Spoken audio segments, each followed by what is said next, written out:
The Opie and Anthony Show. Opie and Anthony. Radio Shock Jocks. Opie and Anthony. I refuse to sit here and think that radio has to be nice. Why? Why does radio, out of any other medium, have to be nice? We are being now held to a standard where we have to be nice and make people feel good. Go screw! Radio Bad Boys, Opie and Anthony. Controversial radio personalities, Opie and Anthony. Infamous DJs, Opie and Anthony. Talk show radio hosts, Opie and Anthony. Opie and Anthony. Opie and Anthony. Radio shock jocks, Opie and Anthony. Opie and Anthony. Shock jocks, Opie and Anthony. Shock jocks, Opie and Anthony. Opie and Anthony. Shock jocks, Opie and Anthony. Opie and Anthony. What happened to your socks? I don't know what happened. Oh my God. Oh my God. Dude, now I got his skin is completely black. Oh my God. This is where entertainment is going. Oh, Jesus. Oh my God. Oh, Roland's got a paddle. Oh my God, Roland's on him. Kicking Dave's ass. Who saw this coming? They are sick freaks. 1, 2, 3, go. B-Rock is attempting. Give us a thumbs up if you're all right. Shut up! It's time for people to understand these are words. If you don't like them, turn the dial. But enough of this palaver. Let's get the show on the road. Good morning, everybody. What do we got? A little Whip 'em Out Wednesday happening? Yeah. Of course we do. It's wow. That will never go away. No. Never. Why should it? Just such a great promotion. Wonderful people adore it. One lousy WOW logo and all hell breaks loose. At concerts, sporting events, beach parties. Yeah. On the roadways. Display your WOW. Be proud. Be proud. Basically, Be proud. The WOW stands for Whip 'em Out Wednesday, and there are women out there that will flash you if they see the WOW. So all you need is a little wow on your vehicle somehow. Sticker, written in the dirt on the back of a truck. Anything. You drive around and all of a sudden you go, oh, hey, why is she flashing me? Oh, yeah, that's right. Thank you, Opie. And then you have to go, thank you, Opie and Anthony. Thank you. Even though we're not sitting next to you, but just say it. Out loud. Yeah. Like a lunatic. Because the Thetans will get the message to us. Oh, are you getting into Scientology? Thinking about it. Thinking about getting into that whole thing? I just have to say Thetans correctly. The Thetans. Thetans. We got that guy tomorrow, right? Yeah, we're talking to, what's his name? Andrew Morton. Morton! Yeah. Who wrote the biography? Andrew Morton. The unauthorized biography of Tom Cruise. Yeah. Coming on the show. I was skimming through that book. He's not brave enough to deal with that homosexuality rumor thing. No, he's leaving that one alone. He left that alone? According to Andrew Morton, Tom Cruise is a heterosexual male. All man, huh? All man. Yeah, he knows it's a good way to drain your money, is to call him a homosexual. But he does tackle the whole Scientology thing and the Thetans and the rumor that Tom Cruise's baby is actually somehow associated with Ron L. Hubbard. L. Ron Hubbard. It might be his spermatozoa. Yeah. Spermatozoa. And that actually he had his kid to keep the whole God thing going. Well, you gotta, keep that whole line going, I guess. And then in the paper today, they're saying that he's just completely nuts, Tom Cruise. Yeah. Just losing his freaking mind. So yeah, there's a video of him or something where he's talking about Scientology. Yeah, I think we got the audio. We're going to play it a little later today. Comes off like a real lunatic. Absolutely. Why did I hear that he had hired like a porn star, really, to help him with the book? Like, and they said that, and again, this is, I don't know where I even heard this. It could have just been something on the stupid net I read. Well, according to the Cliff Notes. Oh. Read the Cliff Notes. Like the Cliff Notes. It doesn't tackle the subject at all, really. No. Maybe he really is straight. I mean, maybe that's just this dumb rumor that got started, and it's not worth, there's nothing to tackle. Right. So we'll ask him tomorrow. I mean, he's coming on the show. He's a big writer. He's a big one, this guy. Big time. He's written some big autobiographies. So we got that going on. Also, we might have been pwned. We'll explain that a little later. We're trying to get to the bottom of it. Damn. But we might have got pwned. Mm-hmm. And I guess we should start by talking about Cloverfield. Don't worry, we're not going to give anything away. But we were lucky enough to see one of the first screenings of this movie that's getting a lot of buzz. It's got that viral marketing all over the internet and stuff. And they did a screening for the radio show, and I don't know, 10 or 12 of us went. And I'm in a tough position, I got to tell you. Doggy? Oh. Why would I be in a doggy position? I don't know. Why would that be That would tough? be it. That would be, be tough for a guy. Why would I be in a doggy position? I don't get it. Just tough position. That's a tough position. All right. It's a position joke. That fell flat. Very flat. I don't know. Let me see. No LOLs? Yeah. Oh, well. So, I kind of enjoyed it. oh. This is the position I'm in, though. Doggy? I got. Now it's fun. All right. I got.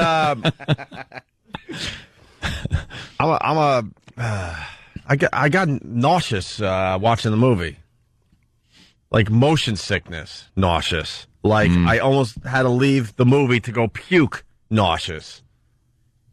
And then I was telling Anthony, like in the office, that I had to kind of choose when to open my eyes to watch the movie, because the movie was really cool. It's very different. Right. They did something very different in this movie. The whole movie's based on camcorder footage, basically. Something happens in New York City, and this this guy is filming the whole thing. So and it's shaky cam a little bit, huh? Extremely shaky cam, because they wanted it to be as real as possible. Yeah. And, the cameras turn it on and off, so you're seeing scenes, and then it goes off, and then it pops on to the next scene. Very jumpy camera work, very shaky camera work, because they're in a complete panic because of what's going on in New York City. So you're not going to have a nice, steady cam. No right? one can hold their camera steady whenever they're in a panic or see a UFO or Bigfoot. So I think I was the only one in this crew that got motion sickness really bad. It was like Blair Witch Project camera movement. Oh. And that I couldn't watch Blair Witch Project for the same freaking reason. A lot of people couldn't, yep. Well, the same thing is going to happen with this movie. It didn't affect Jimmy. It didn't affect any of the other guys for the most part. I was so nauseous, I had to close my freaking eyes. I was pissed because I really wanted to watch the movie. Like during the movie, you're sitting there at the movies with your eyes shut. Well, and then choosing, like I was telling you, I'm like, okay, all right. The guy's bloody and he's having a conversation. It's a lonely action. All right, I can keep my eyes closed. Keep your eyes closed. Okay, monsters are back. All right, open my eyes. Or whatever. I'm just saying monsters. I'm really not. Whatever it is. Yeah, whatever it is. So I had to choose when to open my eyes because I really wanted to check out the whole movie. Mm-hmm. And besides that, the movie was, really good. Yeah, it was really good. It wasn't a typical Hollywood movie, right, which I like. I get motion sick. Like I have bad one, but it didn't affect me the same way. Like you sat in the back, and I was thinking afterwards, I'm like, I should have sat back with Jimmy, and maybe that would have helped me. Yeah, I didn't get me that way, but it was very shaky. But I really liked it. I never saw Blair Witch. They said it was kind of like that in the sense, but all right, so it was one of the movie that did that. But I thought it was really good, man. Patrice hated it though. It was like Patrice hates everything because it was white people having fun. That's why he didn't like it. Yeah, he hates everything. And he was making fun of the the battery of the camcorder because because the movie takes place over 8-9 hours. And Jimmy figured it out. Like, no, the camera wasn't on 8 or 9 hours. The camera was on the amount of time it was on the screen. On the screen, which was a mere hour and a half, hour and 40 minutes. That makes sense. You could do that. Yeah. But Patrice is making camcorder battery jokes during the movie, like how long is this battery going to last and stuff, which was really funny at the time. But then when we were walking home, Jimmy nailed it. He's like, no, that Yeah, it was turned off, and then it would come back on. Right. So. No one films for 11 straight hours. Like, I'll tell you this one type of a concept. There's one scene where they're like in the village, and they have to get to say Columbus Circle, and on film, it takes a few minutes. And because it's doing like on a video camera thing, you watch it and you're like, there's no way they'd make it that fast. Right. But then you're like, oh yeah, they turned the camera off. Right. No one would film the entire walk. No. Because what you're seeing is what they shot. Because you're used to watching a movie, you know what I mean? Like if they're going to go to Columbus Circle, you pretty much see the whole, the whole tour or the whole trip, whole trip to Columbus Circle. But that's not the case in this thing. This stayed pretty true. It was really well done. They must have cheated a little bit here and there with the camera, but I mean, they did a really good job, man, of making it look like it was a videotape that was shot. I mean, it's a real Hollywood camera because the audio's too clear. It's a big video. Yeah, right. And the effects would be too expensive for just a bunch of idiots. Yeah. There was a movie reviewer in there, seeing it for the first time, Jeffrey Lyons, here in New York City. Oh, really? He's a tool. Who just looked like a pompous ass. He was getting up to take popcorn dumps, I'm convinced. And a popcorn dump. He enjoys his popcorn, that guy. And at the end of the movie, Patrice, because he just wants to be obnoxious, he just goes, boo. And Jeffrey Lyons goes, no one asked ya. Oh, he goes half a star. Oh, yeah. Well, Patrice goes, boo, half a star. And Lyons goes, no one asked ya. Yeah. All pissed off. What's the matter with you? I didn't expect Patrice to Patrice doesn't like anything. I don't know what Patrice likes. We've been around him for a long time. I have no idea what he actually likes. He makes fun of everything. 300. So. He liked that. Yeah, he did like 300. I'd like to get down to it. Yeah. So, E-Rock, what did you think of the movie? I loved it. E-Rock loved it, too. Yeah, it was great. You didn't get the motion sickness thing? No, not at all. See, I'm a wimp when it comes to that crap. So annoying. And I used to commute on a train and watch movies and read books and newspapers. It never bothered me. Oh, it's fantastic. I'm glad you thought so, because I thought I was the only one that liked it. Patrice didn't. No, I liked it, Jimmy. Patrice hated it. You liked it. Yeah, I just couldn't get, the motion sickness thing was just, Bob Kelly didn't like it. But again, Bob Kelly is kind of easily led. Bob's a slow boy, and he was closer to Patrice. Bob needs a polished Hollywood movie. Yeah. With a definite beginning and a definite Hollywood ending. As well as a polished hollow point bullet. Yeah. Now, without saying anything about the ending, were you satisfied when the credits started rolling that you had seen a movie? Yeah, absolutely. Let's just say not traditional, though. Okay. And not a traditional wrap-up in the sense that we're used to. Uh-huh. That's all I'll say. I think the movie's going to do really, really well. Yeah. It comes out Friday? Yeah. Comes out Friday, and we're having the director on tomorrow? Calling in. I think J.J. Abrams is calling in. I think tomorrow he'll talk about the movie with us. The cast, I know, we're actually interviewing five members of the cast. They're coming in? I believe they are, yeah. Right, Dan? Yes. Good. You like the movie too, Than? Yeah, it gave me a little bit of a headache, though. Oh, so you got a little motion sickness too, right? I feel like an old person, but yeah. Headache. I was just make it stop for a couple times, but yeah. Aside from the effects, though, which, that's something that's going to happen to people because it's just the nature of that type of I was just thinking, I get it. It's going to be shaky camera work because you're in the middle of this, horrific thing that's happening in New York, but why couldn't they make it less shaky and still get the point across that they're, you know what I mean? Filming during a crazy situation. I was watching certain scenes. Let's just say there's a scene on the Brooklyn Bridge where bad things happen. Mm-hmm. Okay? And there's panic. And I'm like, that's what it would look like to be videotaping a scene like that is what you would do. And they always found a way, even during certain moments, which were, let's just say where you wouldn't be standing there holding a video camera in real life, to get what you needed to see on video and yet not really compromise the scene too much. They had to cheat a teeny bit because it's a movie. Yeah. But they didn't have to cheat as much as you'd think they would have to make it happen and make it look like, this could have been shot. It was just, I loved it. I really did. People are asking, did they show the monster? Yes, they did. Yeah, you have to tell them that. They did show the monster. Yeah. I just felt like a wimp, man. I had to go home and lay down after the movie because I was so freaking sick. I don't want to admit that, but I have to. Did you like it, though, Than, or did you hate it? No, I really liked it. Oh, good. Yeah. I like a little more concrete answers for some of my questions would have been good. But that's it. How about Danny? And Danny saw it with us, and Butcho. We could ask over an exam, but did Danny like it? Where is he?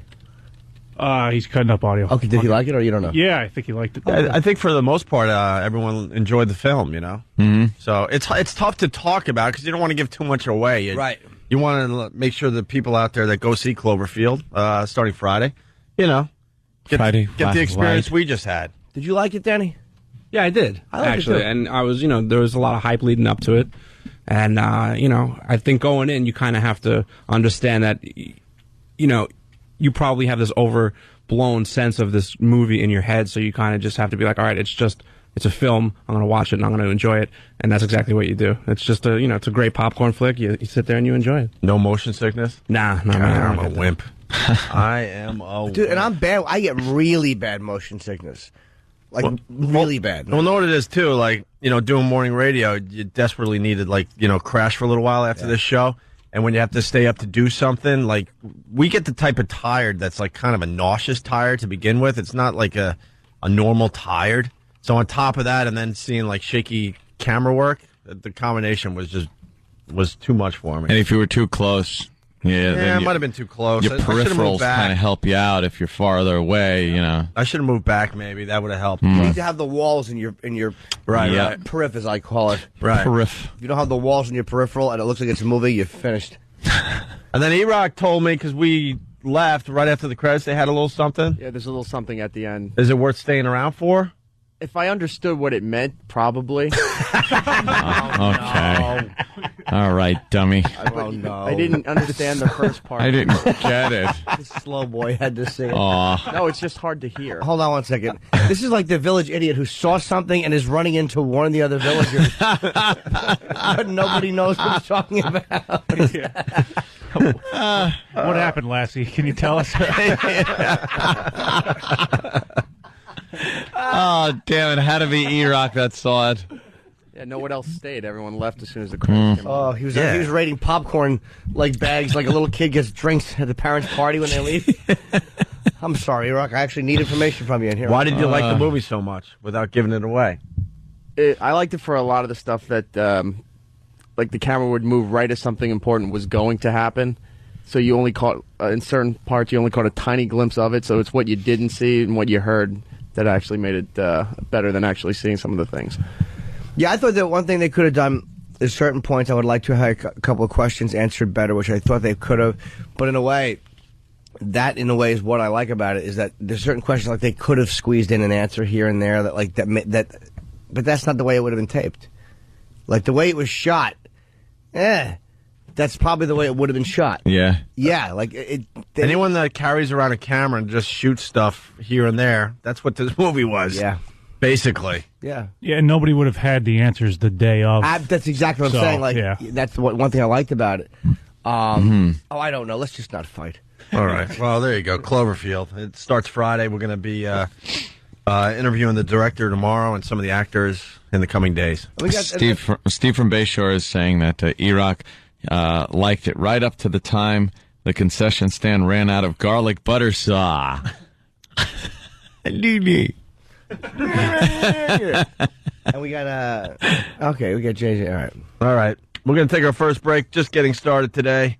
Phone number 877-212-ONA. It's Opie and Anthony. Call the Opie and Anthony Show. 866-WOW-1-WOW. 866-WOW-1-WOW. Cell phone and PDA users, send your message to feedback@opieandanthony.com. Didn't need to give him a rectal exam after a piece of wood clocked him on the forehead.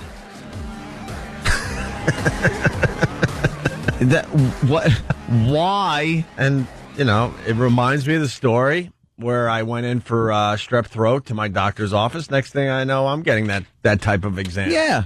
For what? For what is right. This poor guy goes in for 8 stitches, and he ends up in jail, said his lawyer. He had the right to say no.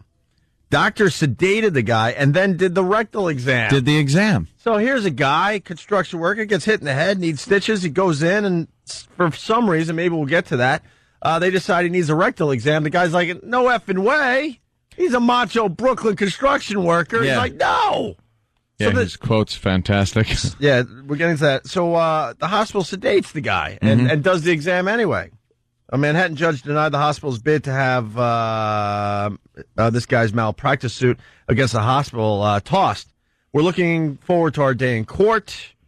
This guy, 38, was working at a Midtown construction site in May 2003. Wow, this is how long it takes to get this stuff going. When a plank slammed him in the head, knocking him down. Medical records state that the construction worker was alert and oriented times 3 when he was taken to the hospital's emergency room, where a resident informed him he needed a rectal examination. You got a sound effect for that there, E-Rock? Rectal examination. They want more sounds on the show, so I want you to come up with something, all right? So wait, so the guy gets hit in the head with a plank. Yeah. And he goes to the hospital. They say, we have to give you a rectal exam. Yeah. And he's suing? Yeah. Was the rectal exam, was something wrong with it, or was it just part of the procedure? I can't imagine if you're hit on the head and you need stitches that you need a rectal exam. Unless the plank went completely through your body. Yeah, then the maybe. wrong way or something. But I don't see any reason for it. Right. Well, it continues. This is the construction worker now, and I don't think he used heck, by the way, but I think they're cleaning it up for the paper. Who in the heck is the doctor to force a medical procedure on you if you're conscious?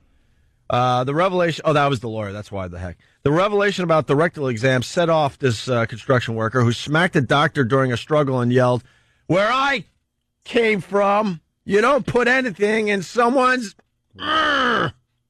Yeah. So he's that was his quote. "Where I came from, you don't put anything in someone's blank." Yeah. Where did he come from? My girlfriend's? Wow. I was trying to say that she doesn't enjoy certain activities. Yeah, I understand. No way to word it. I know. We have a quote from him in the hospital. All right.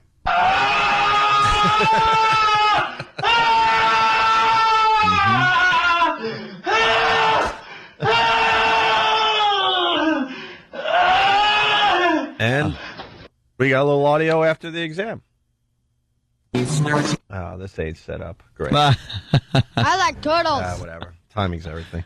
The outburst led to the construction worker being sedated and arrested. Though the matter was later dismissed. A spokesman for the hospital described this guy's suit as completely without merit. We intend to vigorously contest it. But they don't explain why the rectal exam for getting hit on the head with a plank. Well, let's hear from the doctor. All right. That's terrible. I'm sorry. Yes, scroll. Yeah, they don't say any, like you would think the doctor would say, well, we did this procedure because, give us a little insight as to why they did this procedure. Right. But nothing. They're know. keeping their yaps shut, I guess, until it goes to court, and they could figure out, they could all concoct some reason that they had to give this poor guy a rectal exam. Well, we got Travis on. He's going to try to find more info, so we'll see. I need to know now why the rectal exam. Why? Well, do they think that it was done by a guy who inappropriately wanted to just touch him, or do they think that maybe the guy was checking for internal bleeding? I mean, I don't know. I don't know. It doesn't make sense. Yeah. There's other ways to do that, I think. Okay. I went in for strep throat, and the doctor's like, I noticed you haven't been here in a while. Pull your pants down. Yeah. What? Yeah, you ain't been here for a while. Here's your greeting. I came here for a Z-Pack for strep throat. What's going on here, Doc? And now because of him, I don't go to the doctor anymore. See? I have to find a new doctor. Scared you off with a digit. Boy, did he. Creep me out. One digit. All right, this guy's going to explain the rectal exam. Oh, okay. Matt in New York, what's up? Hey, what's up, guys? Hey. Yeah, listen, if it came in as a trauma activation, which it might have, what they do is they they do the rectal exam just to look for that internal bleeding. And it's not a pleasant procedure. The doctors don't want to do it. It's not like guys are lining up wanting to do this stuff. Yeah, you got to defend the doctor to a point. I don't think there's many doctors out there that look forward to doing that. Is it done, sir? What? I lost my thought. I'm sorry. Oh, Jimmy. Meaning, is it done in the same way? How you go, you get your prostate checked by a doctor? Yeah. Your health?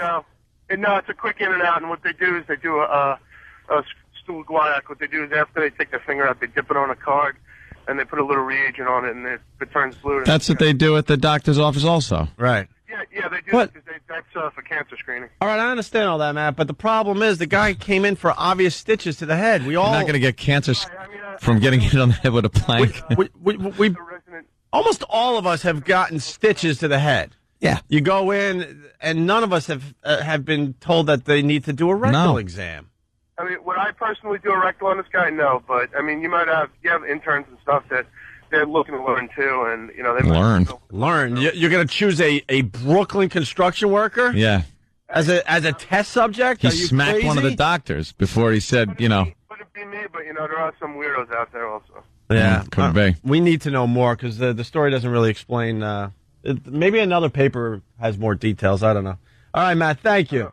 Why you do this thing? Why? Oh, it's an epidemic, though. We got Scott in Grand Rapids, Michigan. Scott. Hey, I had a buddy who fell out of a tree hunting, and from the fall they had to do a rectal exam. Now, I'm just curious, maybe from the the jar of getting hit in the head. They have to check, make sure everything's still intact. Well, Gary, who lives here in New York, he says that 1010 Wins, the news station, reporting the hospital said the rectal exam was necessary to check for spinal damage. How about an X-ray? Right. Sonogram, something. How about you just touch around a little bit and does this hurt? Does this hurt? Does this hurt? Yeah. Because that definitely hurts. Yeah. There's no saying that doesn't hurt. Right. Just touch his back. You're going to get an ow. You could get an ow by just poking around the spine, though, too. You know what? That construction worker's a dope, though, because what he's saying is not.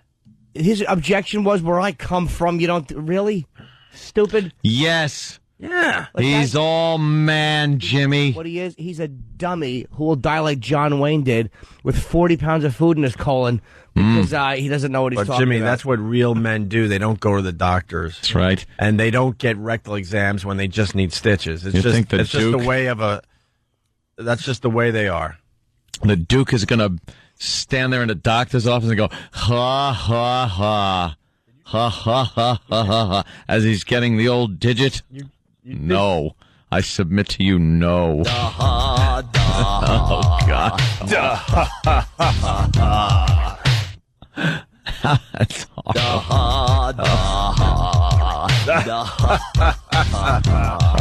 All right, we got a nurse. Awful. She's going to explain. That's not the nurse. Hi, nurse. Hi there. Good morning, guys. First time, long time. Quack, quack. Hi. Actually, the rectal exam is done on patients who have head injuries. It's part of a neuro exam to see if you have sphincter tone. If your neuro status is intact, you'll clamp, quite frankly. Oh. You'll what? Oh, you'll clamp around the face. That makes more sense. Wait, I didn't hear her because I'm reading. We found more details on the story. But go ahead. What? See, hold on, Lisa. Ann's going to explain. Well, she's saying if you have some type of head injury, a certain type of head injury, you can tell by the, I guess the sphincter will react in a certain way if it's normal, and if you have a certain type of brain damage, it won't. Correct. It won't. So what are you saying that because the natural instinct is when that's happening to kind of clench off and stop it from happening? It just seems like that if you have a certain injury, are you saying that your body won't clamp up? It will just kind of stay relaxed? Correct. If somebody has neuro or head injuries and they're brain dead, for example, they'll have no reaction to that or a gag reflex, actually. Wow. Okay. Right. Start whapping your women on the head. That's right. Or if you have to do those tests, gag reflex first. That's the order you go in. All right, there you go. Well, let's say hi to Jim in Buffalo. Jim? Hey, how you doing? Love you guys. Love the show. Thank you. Call Shred and Reagan today and say hi to them for us, all right? What do you got, Jim? Will do. Last August, I got hit by a car, and I couldn't remember some of what happened, so they put me to trauma patient, and I had no idea what was coming, but they were actually checking down my spine, and then it was just all over. I was violated. It was violated. You feel violated. I got everyone beat, though. Falling out of a tree, car accident, rectal exam, strep throat, rectal exam. Beat that one. Yeah. Beat that one. There's no reason for that. None. There are people actually making sense out of a head injury and having to get a rectal exam, but strep throat, no. I knew there was something drastically wrong with what happened in that doctor's office because I went home and I took the rape shower. Did you? Yeah. Yeah, I felt all just used. The washcloth just going and squishy. Felt used and squishy. Yeah. Thank you, Jim. Yep, have a good one. A lot of people calling the construction worker an idiot. I don't see it that way. The guy didn't want this exam. I think you gotta respect his wishes. Yeah. Maybe explain, that this is really important, but if you don't want it, all right, well. Maybe they didn't explain to him why they were doing it. Like, look, here's the story. We got to do this to test for this or some. If somebody just comes at you with the gloves on, right? You're going to put up a little bit of a fight. Well, the lawyer's talking a little more. We found more info. So the lawyer says emergency room staffers insisted on examining his you-know-what and held him down while he begged Please don't do that.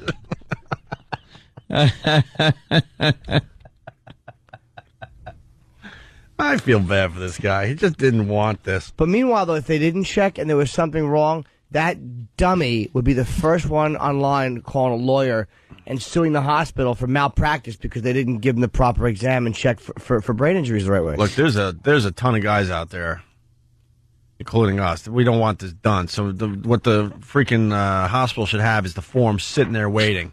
All right, as long as you sign this, I don't care. Yeah, there should be a stack in every room. There should be just a stack of that form, so it's like, no, okay, sign this. It waives any responsibility from us, and you go home. As far as guys go, and maybe we could get a list together today, this is a tough one.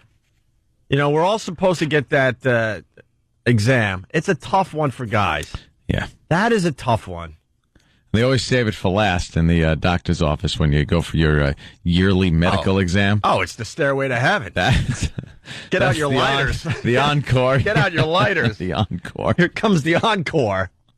You know there's no more songs after that. No, thank you, good night. Right. Well, when it comes to living as a guy, that's just a tough one. I understand it's necessary, and it could help you out in the long run if you get everything checked out early, but it's tough. That's a toughie. Yeah. You feel a little weird leaving going back to your car and driving home. Mm-hmm. You don't feel quite the same. You know? A lot of guys have died because they didn't want to do it. Frank Zappa. There's a lot of guys that would rather die than get that done. Rather die than have someone check that out. I have no doubt in my mind. You're absolutely right. All right, so can I say one thing though? Like, fine if he's dying, but when you're in a hospital for trauma, it's different because you're going there saying, I have a trauma.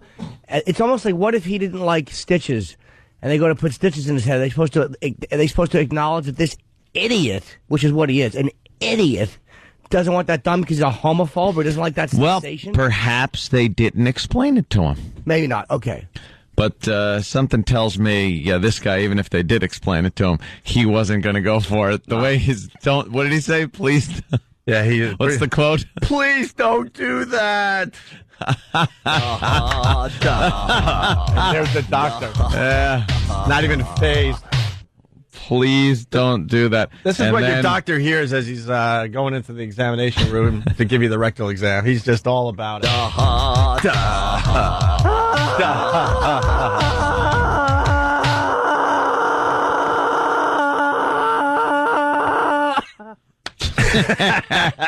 And that consent form would be no good because with a head injury, you can't ask somebody. I to know. sign Oh boy! I was going for silly, Jimmy. But no, yeah, not accurate. Hey, construction worker continued. He said, the lawyer continues here. He said that Prasad is his name, I guess, hit a doctor while flailing around, and staffers gave him an injection, which knocked him out. He's out. Yeah. And then they raped him. And then they performed the rectal exam. Yeah. Prasad woke up handcuffed. To a bed. Oh, my God. Guy just went in for stitches. Oh, with a ball gag in his mouth. Right. And the gimp standing close by. And with an oxygen tube down his throat. Wow. And then he spent 3 days in a detention center. Wow. The lawyer said he and Prasad later learned the rectal exam was one way of determining, here we go, whether he has suffered spinal damage because of the accident. But as soon as he punches out the doctor, there's nothing wrong with the spine. You go, all right, we understand this guy's fine. When you're kicking and flailing and punching out doctors, I think the spine's okay. I'm no doctor, but... Now I'm going to be really scared if I get conked on the head and have to go to the hospital. All right, could you not do that, please? I'm going to stop off at Home Depot and get some duct tape. The lawyer said his unmarried client, who lives in Brooklyn, has not been able to hold a job since the incident. Yeah. Wow, this guy, the lawyer, final quote, he goes, he's just not the same psychologically. I hate this guy. He felt like they were trying to rape him. Really? That's what the lawyer's saying. Wow. He'll get some money. That's pretty fucked up. No, he won't. He'll get nothing. Oh, Jesus. Hope he just dropped the F-bomb. That's pretty anyway. screwed up. Sorry. He'll get nothing. You don't think he'll get anything? Absolutely not. Everyone gets something when you sue. But he's right. I mean, I'm sorry, the hospital's right. He's just being, I don't like that sensation. They're like, we're checking for a spine injury, you moron. No, he's got nothing. Interesting. We'll keep our finger on the pulse of this story. Can we get the guy on the phone? Let's try to get him on, man. and let's get the real guy on today. Philip, no, let's go to Lindsay in Jersey. Lindsay, what's up? Hey. Hey. Hi, guys. Hi. So I was having problems with my feet, just have flat feet. So I went to a podiatrist, and after looking at my feet, looking at my back, he wanted to do a rectal exam. Uh-oh. Wow, that might be... See, the foot doctor shouldn't be doing that. There's no reason. That might be... I was freaking out. We all know what his first choice was in medical school. He didn't quite make it there. What was the reason he gave? Well, actually, I didn't really stick around for any kind of reasoning. He just asked me if I had ever had a rectal, and I had said no. And he asked if I would object to doing one, and I said yes, and I left. Wow. Ain't been back. He must feel like, oh, God. Oh, if she goes to the cops now, I'm done for. Look, I know we talk to a lot of doctors, so I'm not talking about all of you, but I think there's a bunch of doctors out there that are just getting away with murder. Gotta be. Getting away with murder. You getting see a little peek here. Nice mark come in. Get to, like, oh, get to do an unnecessary procedure here. Yeah. Oh yeah. Thanks. And then, by the way, if you are a podiatrist, you're into feet. You're into the foot fetish thing. Yeah, there's no way probably. around it. He wanted to fix your flat feet and get you right up on your toes, going ooh ooh. Right. Their flat feet are fixed. That's why I can't go to any of those specialty doctors, because I'm in radio because I don't like radio, Jimmy. Oh, I'm sorry. Oh, I love radio. Oh, when you're young and you're trying to figure out what you want to do with your life, you try to go towards something at first. There's a lot of people that unfortunately are doing jobs they hate, but we all had the same dream when we were younger to try to do something that we really liked doing. Yeah. So if you're a foot doctor, you love feet. You gotta. If you're doing those rectal exams, you love. You know what? Gynecologists? Are you kidding me? Please. Of course. They love it. Can't get enough. And you know what? Gynecologists love all shapes, kinds. Is it? Doesn't matter. They don't care. Fatty comes in. Fatty, old, young, and everything in between. They love it all. And the ones that tell you, no, man, for every 16-year-old coming in for their first exam, we got to deal with the grandmothers. Oh, we've done the break on the show, and they call up these guys. They love it. Let's go to Dan in Ohio. Thank you, Lindsay. Dan, what's up? Hey, I got to go against Jimmy here. The hospital has no right to violate you if you say no. I know what you're saying. Like, you do have a right to say no. But when you're in a trauma situation like that, like what they see is you come in for an injury, and they're treating you for an injury, then what happens if they don't treat you? Like especially with a head injury where you probably can't sign away your rights because you've got a head injury. What position are they in? Okay, do we listen to this guy who thinks he knows what he's talking about, but he doesn't because he's been raised that a man doesn't have that done, and then risk getting sued for $40 million because he had a spine injury that they couldn't detect? Yeah, but Jimmy, they've got the form. All they have to do is have him sign it. If he can sign it, they've got their... Once again, you can't sign... I mean, I think in certain... Like they say you can't sign away your rights. I don't think in a case of a head injury, that's admissible evidence. I mean, I'm not a lawyer, but how could you admit that if you were struck in the head? I know a lot of people think I'm a lawyer. Christ. Because I point a lot when I talk. You're representing me. Well, go to the stream, look at Terry Schiavo. I mean, they decided for her that she was going to die, and you had all those other people saying she didn't want. Well, that's different, sir, because she wasn't able to speak for herself, and she wasn't in a trauma situation. There's different. They were just treating a guy who came in for a head bump. I mean, if that's one of the procedures they do, and there's a reason that they do it, I don't know who's right legally. Right. I think they got a reason for everything. They got a reason why they probed Opie for a strep throat. Right, but what happened? Make it right. I'll tell you the difference though. Ope was not in for a head injury. where he could have come back and sued the hospital for malpractice because they didn't detect a spine injury because they listened to Dr. Opie sitting there. You don't listen to Dr. Construction Worker. Mine was a little different too because it was obvious I haven't had. I make fun of the whole thing, but it was one of those while you're here type things. Yeah. Hey, while you're here, let's get this over with. Still a little. What creeped me out was when his lab coat. I've said this many times. Got caught on the doorknob as he's trying to get out of the office with the finger up in the air to smear it on a slide, and then I actually had to get up partially nude to let him out of the examination room because it was his left sleeve was caught on the doorknob and he couldn't turn the right side around because that was holding the finger up in the air. What a predicament. Oh, it looked like an awful comedy. Like he was making a proclamation. Right. I'm like, and I will, will you? And there was no eye contact after that. It was just all awkward and weird. Opie, did he get a kiss on the cheek? Well, that would have been nice. I wouldn't have had to take the shower because then I would have realized that he actually cared. Cool. Punching out, guys. All right. Yeah, I just don't think you can sign the form. And this is not a preventative medicine like cancer screening. Yeah. I guess this is something they do. Yeah. When you have something happen to your head like that, part of the whole emergency room procedure is you got to have that rectal exam. I don't know what the law is. I guess that's what they're going to figure out. Yeah. Let's say hi to Lucky in Kansas. Lucky.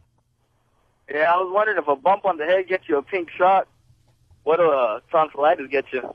Don't they have a plan B or something? All right.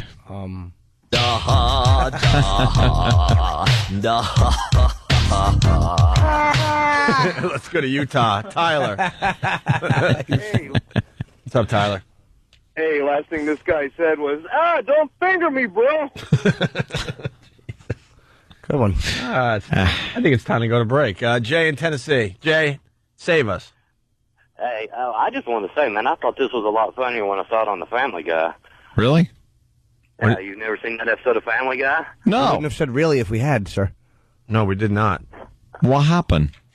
It's the exact same thing. Peter goes in for an exam, doctor sticks his finger up his yoo-hoo, and he sues him. All right, so are you making fun? I don't know what you're trying to do with your phone call, sir. Did he get hit in the head and have to go in, or did he go in for a checkup? What happened? He went in for a checkup. Then it's not... You got to be getting your lawsuit ideas from The Family Guy. Oh, the guy. You're saying the guy. Yeah. Yeah. I'm not making fun of y'all. I'm making fun of him. All right. Of course you're not making fun of y'all. It's like he's ripping off Family Guy for a lawsuit idea. Ooh. If you're going to rip somebody off, just dump some McDonald's coffee in your lap and go for the big money. So you think this might just be a clever rule? All right, sir. Thank you. All right, we're going to take a break and regroup, although the phones are just lit right now. We'll try to get to more of your phone calls after the break. 877-212-ONA. Finally today, we're going to be playing the Hillary song. I've got a crush on Hillary. Ugh. Yuck. And we got the 911 call from the Tiger attack out there in San Francisco. Ooh. All on the way on Opie and Anthony. Hey, good morning. You're checking out the Opie and Anthony show.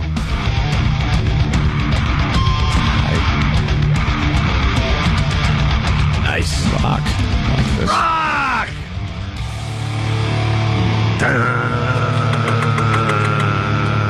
Good morning. Diane Keaton cursing on TV yesterday. Yeah, I guess they give her a pass, huh? Will there be an FCC fine? No. Radio guy says a curse word goes through, he will be fired. Morning dopey little news programs, big star curses, it's okay. How is, by the way, how is that not on a delay? How are they not on a 5-second delay? They're not. They decided no delay for that show. What, Good Morning America? Yep. I'm sure now they'll put one in place. We put a delay on the Today Show back in the day. Yeah. We're responsible for that one. Why is it like a 5-second delay? That's not breaking news. Diane Keaton in her Woodstock outfit yesterday. That stupid glasses and her hairdo. Enough already. We get it, right? She's anti-sexy. We get it. You're Annie Hall. When she is in movies now and they try to pair her up with like the older gentleman and they're two sexy older people that are going at it, It's just not. It doesn't work. I think she's asexual. I don't think she goes either way. But there's nothing I think she's just sexual about her. She's just what she is. But she cursed yesterday, and there'll be no problem because different standards for morning TV. What'd she say? The F word. The F word. Really? Yeah, it's quick. Here it is. All right, I have to ask you about something. Lips. I mean, I love them. I'd like to have lips like that. Then I wouldn't have worked on my personality, or my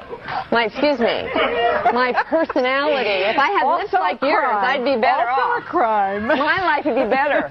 I'd be married.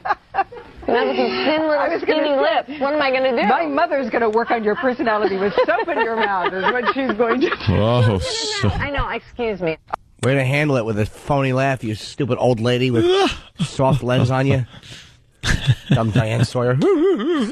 Thank you, Tanner Boyle. Shut up. Tanner. Come on. The dopey hairdo. As far as older women go, she's up there, man. I don't know. I've never seen her without a fake lens on her. Oh, film it through cheesecloth. Yeah, I like to. It's ridiculous. I guess I would like to see her in person to see if she looks the same. Tape it through drywall. She's 60. Yeah. She's 60 years old. So, all right, well. Who the hell's that? In what? Diane Looking for Mr. Goodbar? Why are we looking at a naked picture of Diane Keaton? She's got like a Stalker Patty body. It looks to like her. the movie Attack of the Giant Ants. Something's got to give. Yeah. Oh, Nicholson? That's how she looked? Because wasn't that scene really quick? Like, you didn't really get to see that? You only need one frame for Mr. Skin. Ew. Yuck. She's got like an alien body. Yeah. All right. Anyway, moving on. It's something we teased yesterday. It's just terrific. Gotta love the internet. Yes. Hey, I asked for everyone's song yesterday. Do we have a list of that today? All the candidates, they all have to have their song. Who made this popular? Yeah. Was it Clinton officially? Clinton kind of, he really made like popular songs. Don't Stop Believing? I mean, not Don't Stop Believing. Don't what?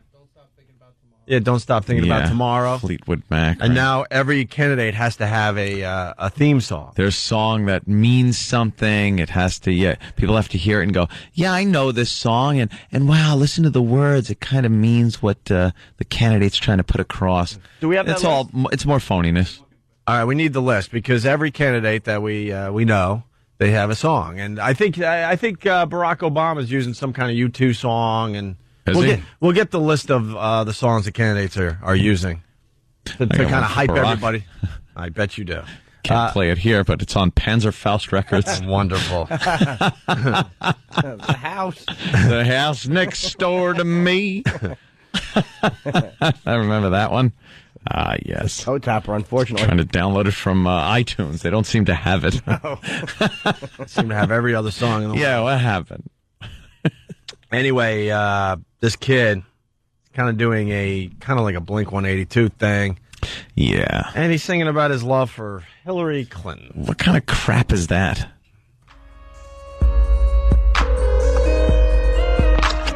Wait, who's Obama? By the way, he's ripping off Billy Joel in the background. You'll hear the riff to pretty much We Didn't Start the Fire. We Didn't Start the Fire. It's just reworked slightly.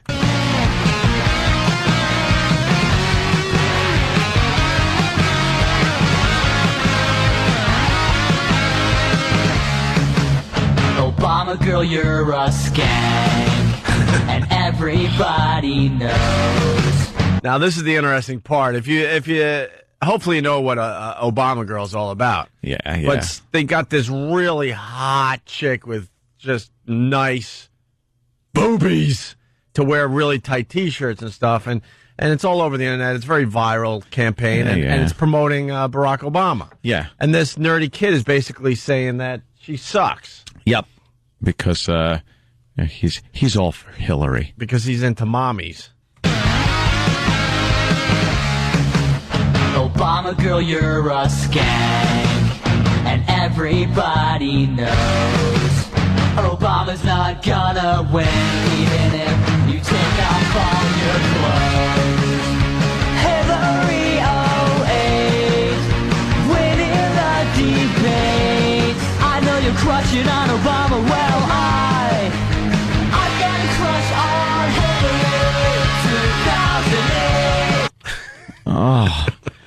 Just that generic crap music, and then singing about Hillary 08. And punt. Yeah, please. And punt. And punt. Oh, God. That's terrible. I'm sorry. Yes, it is. You want to hear more? Of course I do. 2008, you're the sexiest candidate. There's no way we're gonna lose. Barack Obama can't dance like you.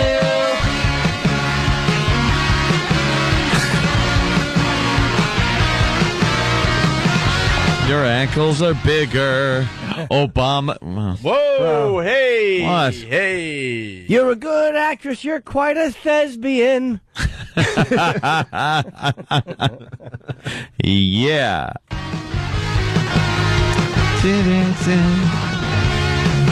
I don't have political views, but I know that I want you. Those eyes, yeah, yeah, yeah. I've got a crush on Hillary. 2008, you're the sexiest candidate. There's no way we're gonna lose. I wish I was as cute as you. Oh no, Iowa's got the show. Oh, look at that, what do you know? New Hampshire for the win. My mom is a Republican. I get it.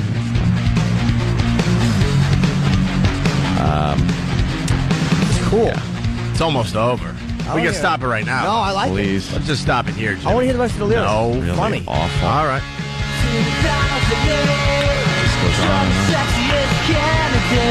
Puke 182 from Steve from Bayshore. Cause I've got a crush, yeah, I've got a crush on Hillary.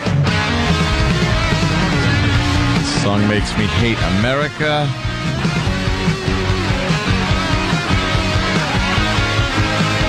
I've got a crush on Hillary.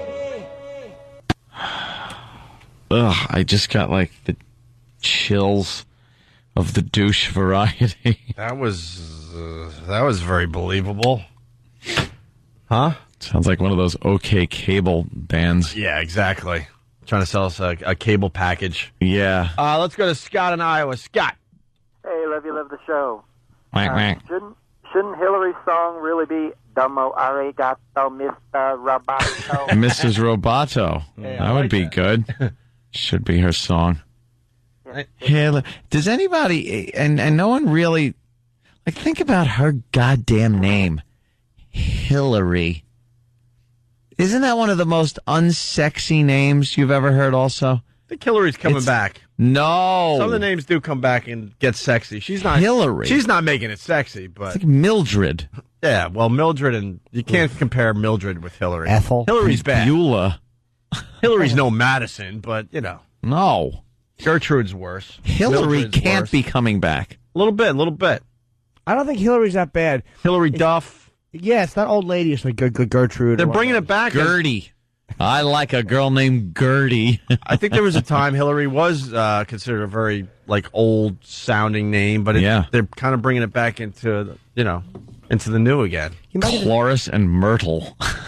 That's really good ones. What's wrong with Myrtle? Myrtle. Let's go to Adam in Queens. Adam? Yeah. Hey, Adam.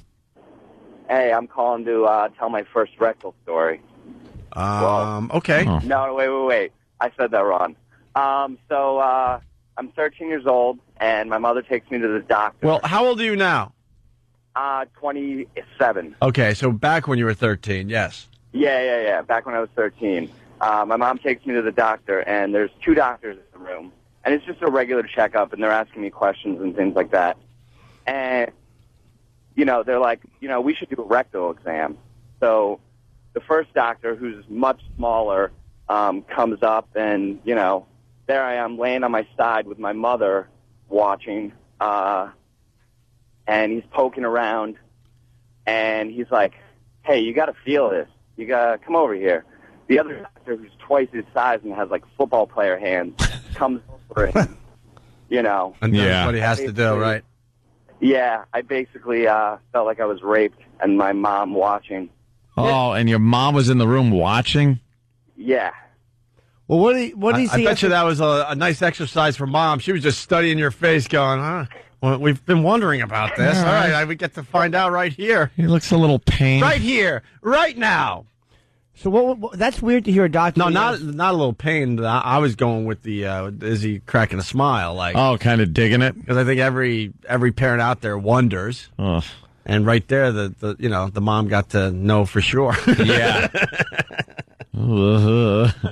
If this was a one and done, or setting him down a path of. Sorry, I know that's fine. I was only going to ask actually a stupid question. That actually was more enjoyable. Are you there, dude?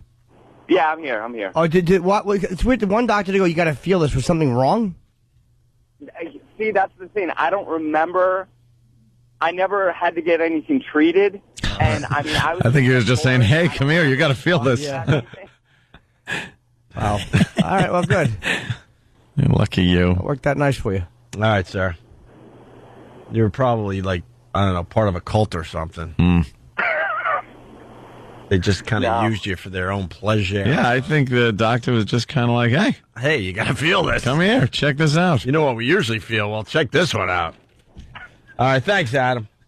Thanks. It's really tough to do anything with your phone call. Trust me, we could do a lot, but maybe not over here. That'd be nice. Hey, the tiger attack at the San Francisco Zoo, they're releasing the 911 call.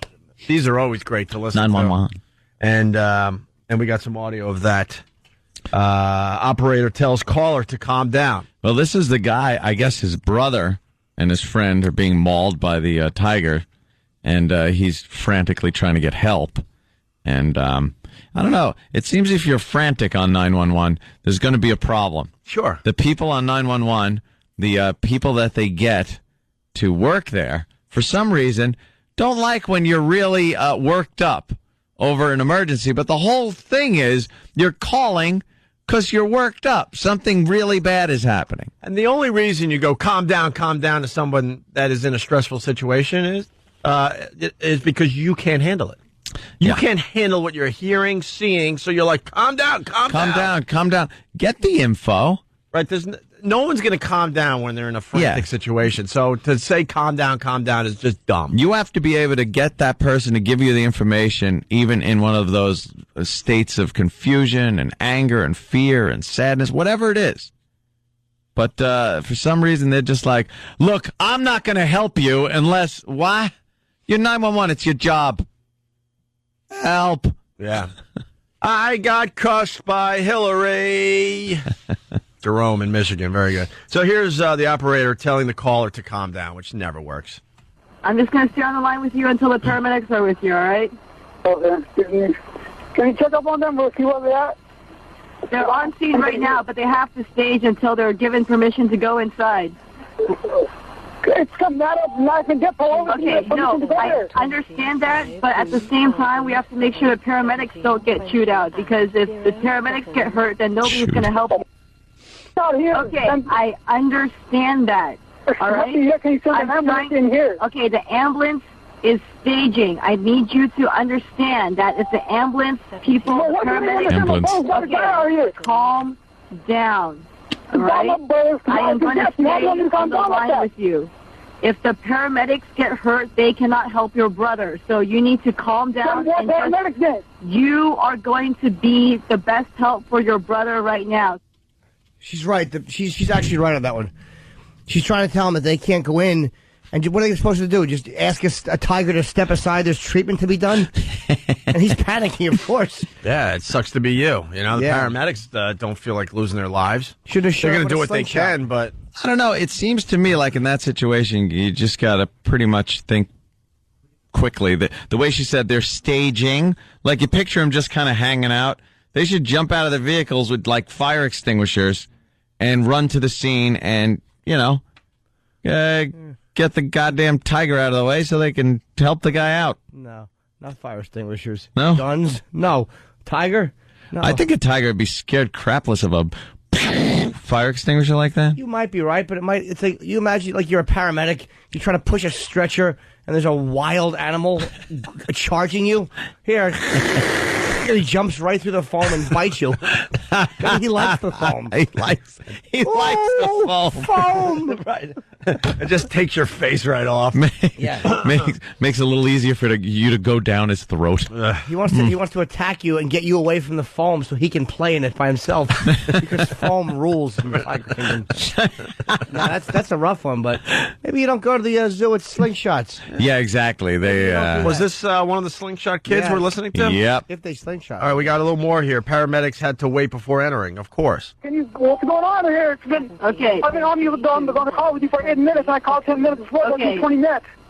Okay, I'm trying to explain to you that we have to make sure that we can get inside safely, all right? How long does it take? I do not know that because I'm not out there right now, but we have specialists. Oh, she's BSing now. 17, 22, and we have 16 different police units plus about 6 different paramedic and fire department Well, rush personnel in there. out there trying to. We just have to make sure that the Tiger doesn't hurt any of the emergency units. Otherwise, there's going to be nobody to help you. All right. So just stay calm. I'm going to stay on the phone with you. Help a brother out. Come on. I don't want to hear that the cops are out there planning something. Go charge. Charge. Everyone thinks people are going to go charge to save your life. They got some decisions to make in their heads, too. It's never as fast as you need it. It's not like the movies. It's real life. Everyone expects, all right, 1, 2, 3, charge! They're there and they run in. Let's take the Tiger out and save this kid. Doesn't happen that way. Just doesn't. You're right. Were there slingshots? Like, as a cop, too, you have to be scared when you're going in there because there's no way to talk a tiger down. So you know you're going to have to use your weapon and you're going to have to be accurate. Because as a cop, like they say cops have nightmares that they shoot and the bullet like just kind of falls out or whatever. That's like a cop's nightmare. Like, are you scared that you're going to shoot this tiger and it's still going to leap? Going to come at you, yeah. Yeah, because you're trained to shoot people. Like, you know that effect, but an angry tiger. Yeah, but you could just unload your whole thing and don't have to worry about, the tiger's family suing you or Tiger Sharpton coming after you or anything like that. The Reverend Tiger. I've heard similar things. But yeah, I guess so. But, it's still frightening. But, it's got to be because they could just, leap out of anywhere, too. Yeah, like... What if the tiger doesn't get hurt by this? Yeah. If there's not a big enough bullet to... Very big cat. Yeah. Well, there you go. That's released today. I want to play something. Ant's been ranting and raving about his blackjack play. It's got people talking and debating both sides of your philosophy. And we're going to have... what's his name again? Ben Mesrich. Yeah, Ben Mesrich, who wrote the book Bringing Down the House and making it into a movie starring Kevin Spacey. The book was unbelievable. This guy knows. And he's an expert on the casinos and especially blackjack, so he's calling the show today. And we're gonna just explain what Anthony thinks. And we'll get to the bottom of the whole thing. We're going to get to the bottom of, exactly. But Tim, down the hall, took one of Anthony's rants and came up with this. Introducing Anthony Cumia's Guide to Casino Blackjack. Courteous gambling. You want to play the odds and the percentages, and it works out better if idiot hits. In this 63-page booklet, you'll see how Anthony always welcomes a beginner to the table. I don't want to put my friggin' $6,000 in this idiot's hands. Always there to help, Anthony will show you that there are never any stupid questions. Shut up! You're talking out your butt. You don't know what you're talking about. After all, it's just a relaxing afternoon with no pressure. Shut up, you moron! You're an idiot! You're an idiot! Die!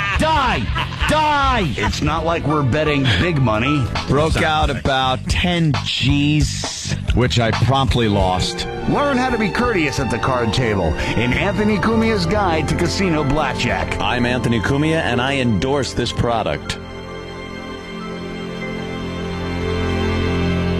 There you go. So Ben will be calling within a half hour to discuss this further and get solve this whole thing, so get you all riled up. Don't have to go through that again. Lori from Maine before we go to break. Yellow. Lori. Hi, what's up? Well, I was just listening to your show, and I was listening to the guy who called in and said he was 13 years old and had a rectal exam. Yeah. Well, I'm a physician assistant, and there's no way 2 doctors give a 13-year-old a rectal exam. No. Unless there was something seriously wrong with him. But he said at the beginning of the exam, the show that it was just a routine exam and his mother was there. Yeah. There's no freaking way that 2 doctors would do a rectal exam on a 13-year-old. Maybe it was more than a routine exam and they weren't telling him, no? Maybe, yeah. What he failed keep him calm. What he failed to explain was that the doctor was actually a stepfather, and Mommy enjoyed the relationship she was currently in, and would do anything to keep that relationship going. It's called co-signing. Right, like not calling the authorities when you should. He also forgot to mention that it wasn't done in a doctor's office. Yeah, dun-dun-dun. Waka waka. Oh, wait, you get one of these. All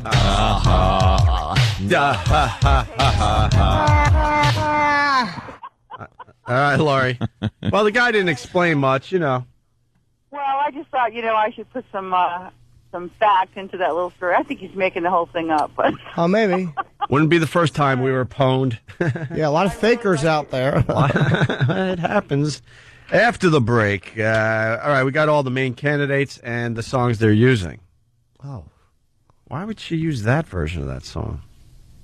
All right, we'll name the candidate, and maybe you guys could guess what the song is.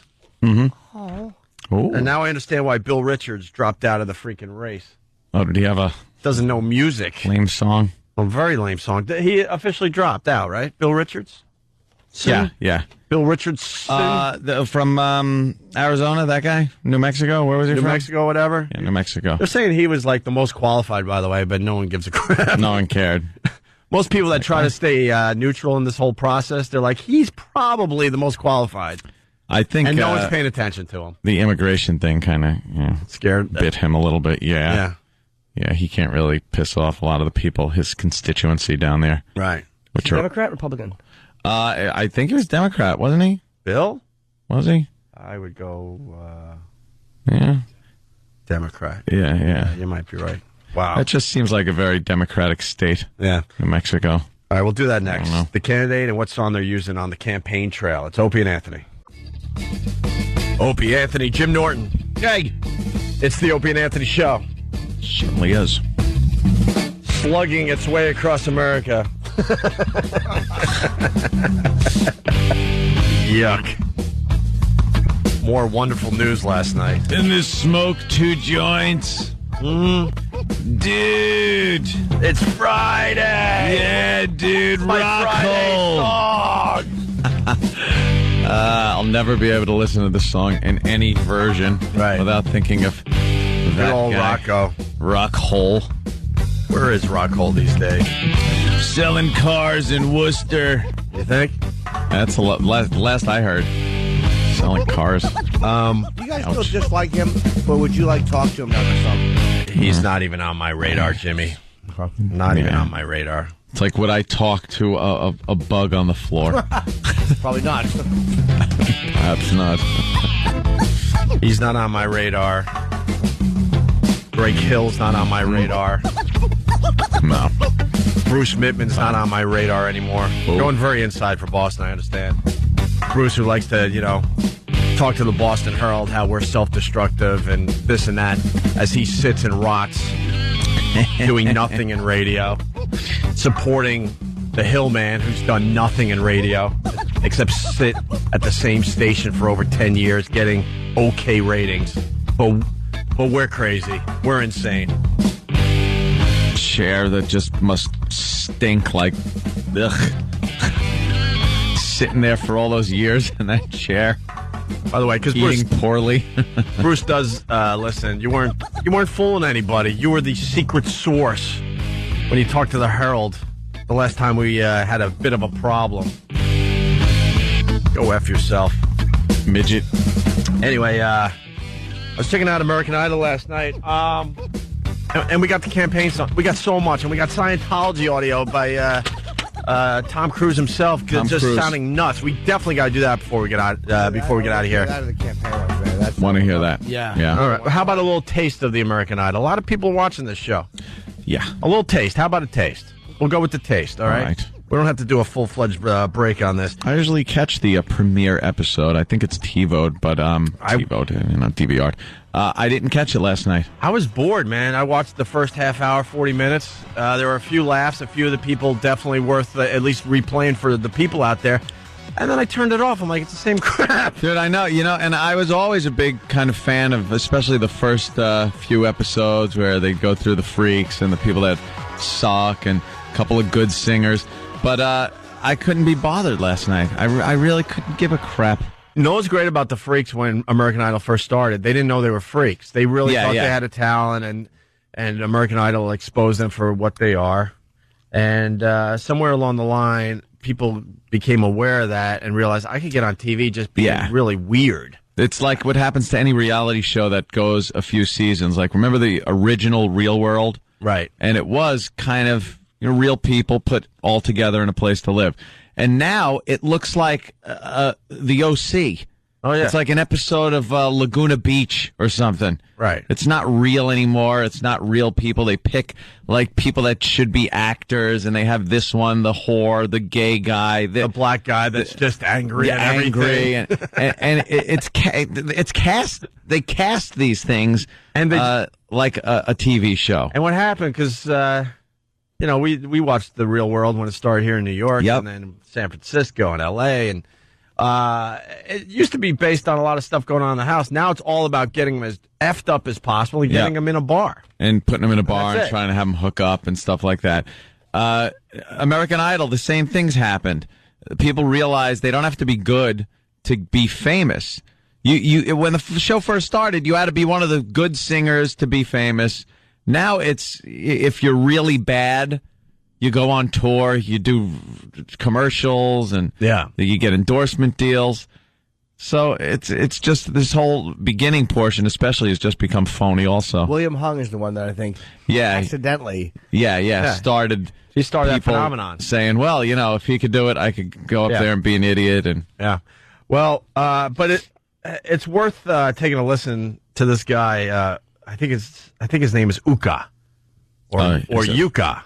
He's from Egypt, and he loves America. The Egyptian magician. He doesn't sound like that, really. No. But he's from Egypt, and he he loves America. He's got the opportunity to live in America, and he can't get enough of America. Loves it. Oh, man, he doesn't like America, man. No? Oh, he no. really likes it. He really likes it. Wait a minute. So perhaps a bit more than that, Jim. And if we don't play this one line from the show yesterday, something will be broken in studio. Ooh. Something will be broken. This is the only reason we're doing this break right now. He rocks a neck? Because he starts talking about how much he likes women. And how he explains it is, wow. Let's meet Uka from last night's American Idol. Right. I love soft music. I love... like love songs? Yes. Makes me feel like better, makes me feel happy. Yep. I love the Bee Gees. I want to sing Mr. Bee Gees. His group, he makes me feel he likes the Bee Gees, and he likes...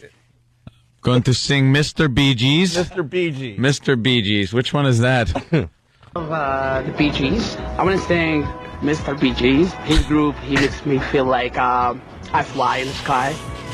That's why Mr. Bee Gees makes me feel so special for me. And I like him so much. Oh, God. This guy's a classic. Yeah. He's got a huge space in between his two top teeth. And big gappy teeth. He's just smiling, and he loves Mr. Bee Gees. Mr. Bee Gees? And right. He starts talking about his friend and his love for women. I have my friend. She's very pretty, and she told me, Yuka, you are sexy face. I say, all right, thank you very much. You are sexy face. I say, all right, thank you very much. But then the Jew. Right. It's got a little Borat slash. Nice. Yeah. Very nice. Very nice. Sexy face is nice. And this is the clip where if I was drinking something, I would spit it out, and I pretty much fell on the floor last night. This better be the clip. You love women? Yeah, I love women. Okay, that's good. You have kids? I'm not married. Why, just because you're not married, you can't have kids? Yeah. Welcome to the new city, baby, because that's all that's going on over here. I save myself to when I get the good girl, and I want to love a girl from the hair to the nipple, and yeah, I want to give her all my life for her. That's it? Wow. Just from the hair to the nipple, he said. Right. That's where he wants to love a girl. The rest of the torso could just be thrown out. Huh? Yes. Well, for him, that's probably really sexy. From the hair. Anything more uncovered, and he just loses his mind. From the hair to the nipple, very nice. He made it so unsexy. I want to love a woman from her hair to her nipple. All right. That guy's a little confused with English, but... All right. You want to hear him sing, or does it matter? Yeah, let's hear a little bit of him. All right. Okay. Okay, and you like Paula, it says here. Yeah, because she's a good singer. She's has a pretty like voice. I like her. People are doing their impressions on instant feedback. Yeah. Pleasure for me. Pleasure for me to sing the song, to love the girl from the hair to the nipple.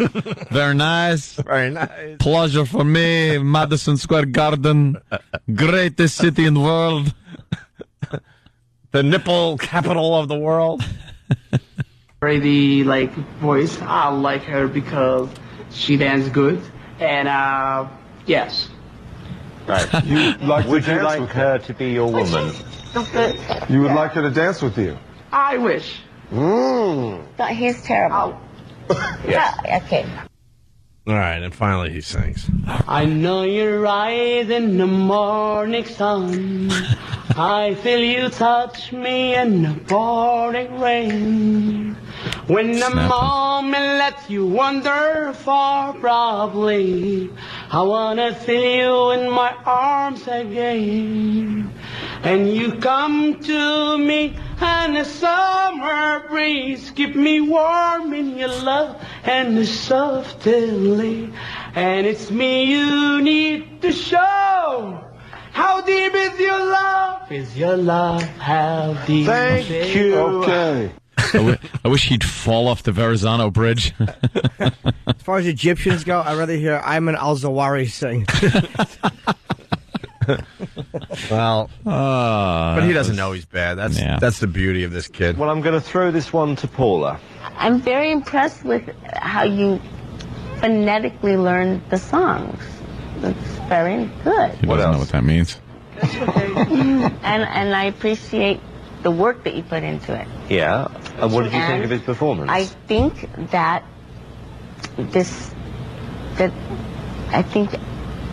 I appreciate you so much. Thank you. He knows and your that. hard work. He knows that as well. Yeah.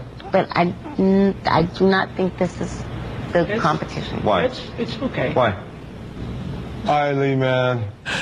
I definitely got to say no, man. Singing's not your thing, though. It's okay. That's good. Well, we like you, though. Thank you very much. Thank you very much. Well. See how Simon realizes what complete dullards he's working with, and he's trying to get them now to say nasty like, come on, things. Why? Why don't you like him? Right. Say it. Address your alcoholism, you lush. Say something nasty. How about you Oreo? You got anything to say? You bespectacled Oreo. Spectacle. All right, well, maybe we'll play a little more later. There's another guy with a very deep voice that, wow. Yeah? Woo! We'll try to get to him in a few minutes. All right, so campaign songs. You got the big candidates, and they're all trying to get that one song that everyone can latch on to. The hit, the one that people link up, like Bill Clinton and Don't Stop Thinking About Tomorrow. Right. That was a biggie. We start with Mitt Romney.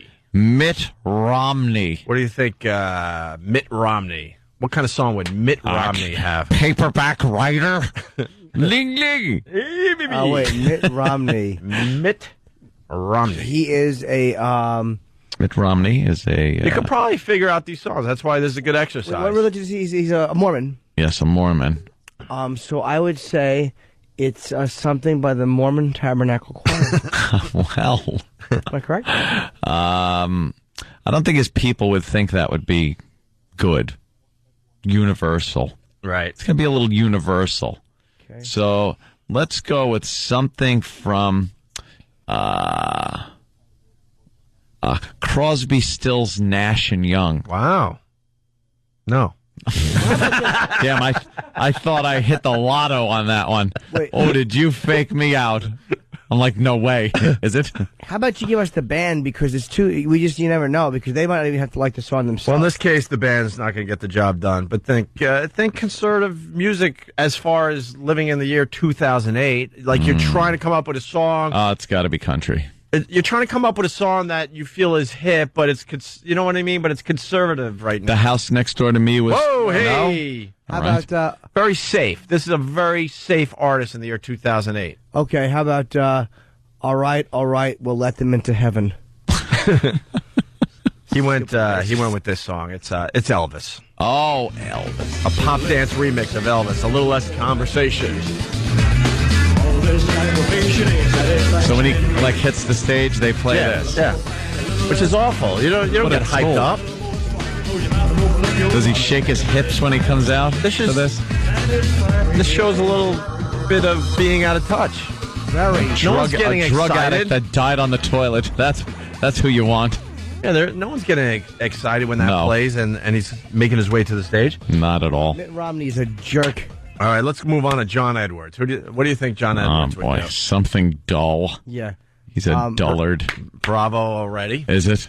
Bravo. James Blunt. You're beautiful to Stonehenge because it's the only thing larger than his skull. No. Long way. Something dull. A band or solo artist? Solo. Used to be in a band. Solo artist. Used to be in a band. Solo artist with the same name that his band was. Oh, okay. Rob Zombie? No. Had many versions. Living Dead Girl. Many versions of his name over the years. Oh, John Cougar Melonhead. Wow, very good. Yeah, different versions of his name. That's what got me. Ain't That America? No. A new song. Ew. One of his new songs? A song called My Country. Oh, this is... Oh, it's... Our Country. Oh, he corrected you. It was typed, my friend. My Country. Is this car commercial stuff, right? Yeah. Oh, he's using it for his campaign. This song.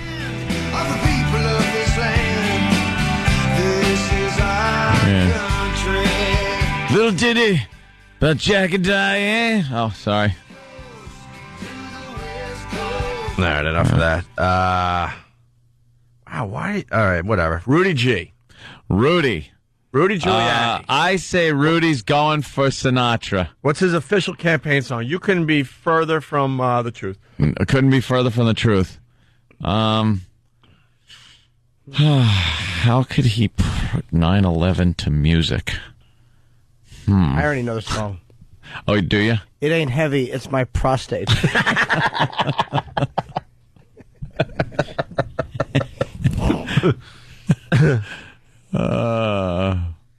Well, it's a remake. A remake? Yeah, who did this originally? Tom Cochran, right? Life is a Highway? Yeah. Done by Rascal Flatts.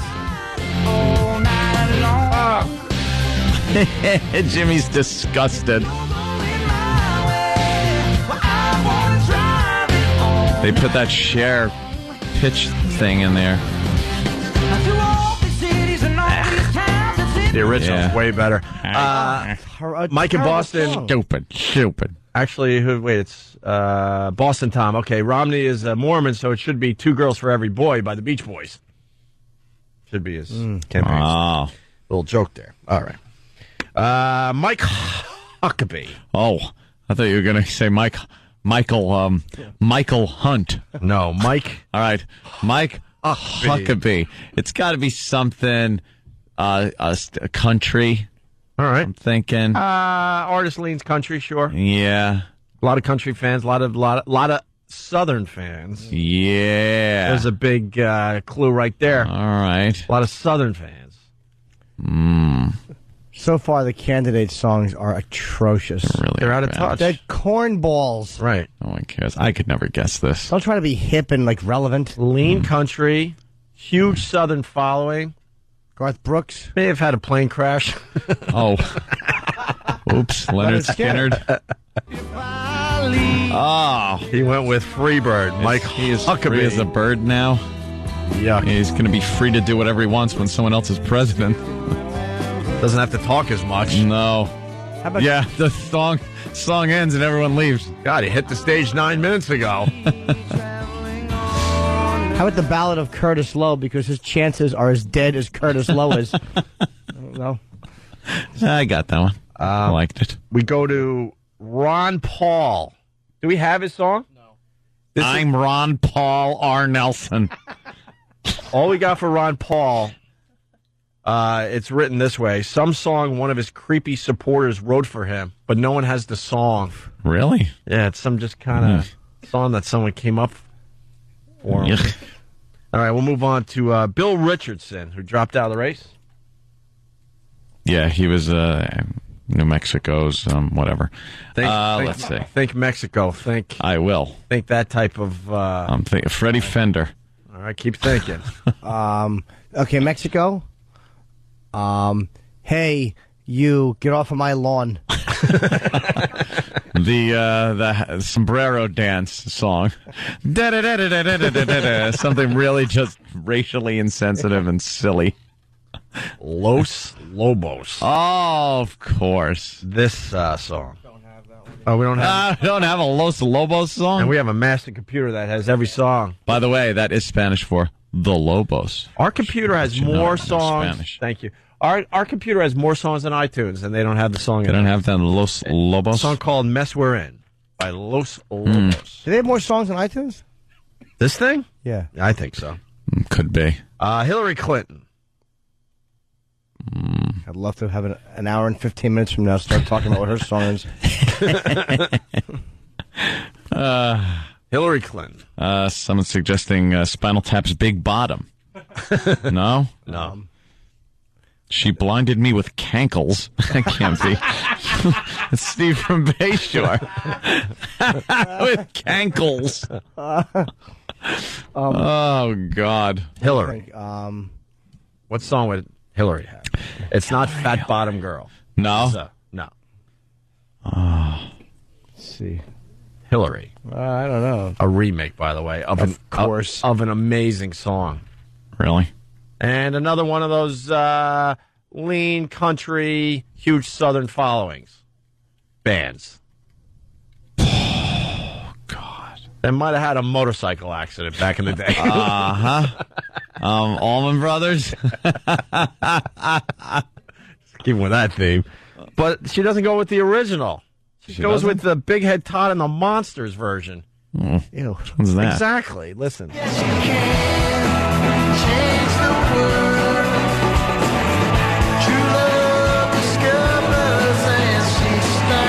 the hell is this? Wow, this isn't a remake of Blue Sky. No. It's a song called Blue Sky, so I was assuming it was Blue Sky. Oh. But it's an unrecognizable song. Good job, Hillary. Good job. Yeah. Good job. This is just like your hubby did. Way to bring in the young Fleetwood voters. Mac. Good job. Good job. Awful. Ugh. Big Head Todd and the Monsters, Blue Sky. And then I got to give it to Barack. I'm sorry. He's got a great song. Barack's got the song? Yeah, the song. What is it? Used to give me chills when I would hear it. It's one of those songs. Go to the club. No, it's My you too. bub. The City of Blinding Lights.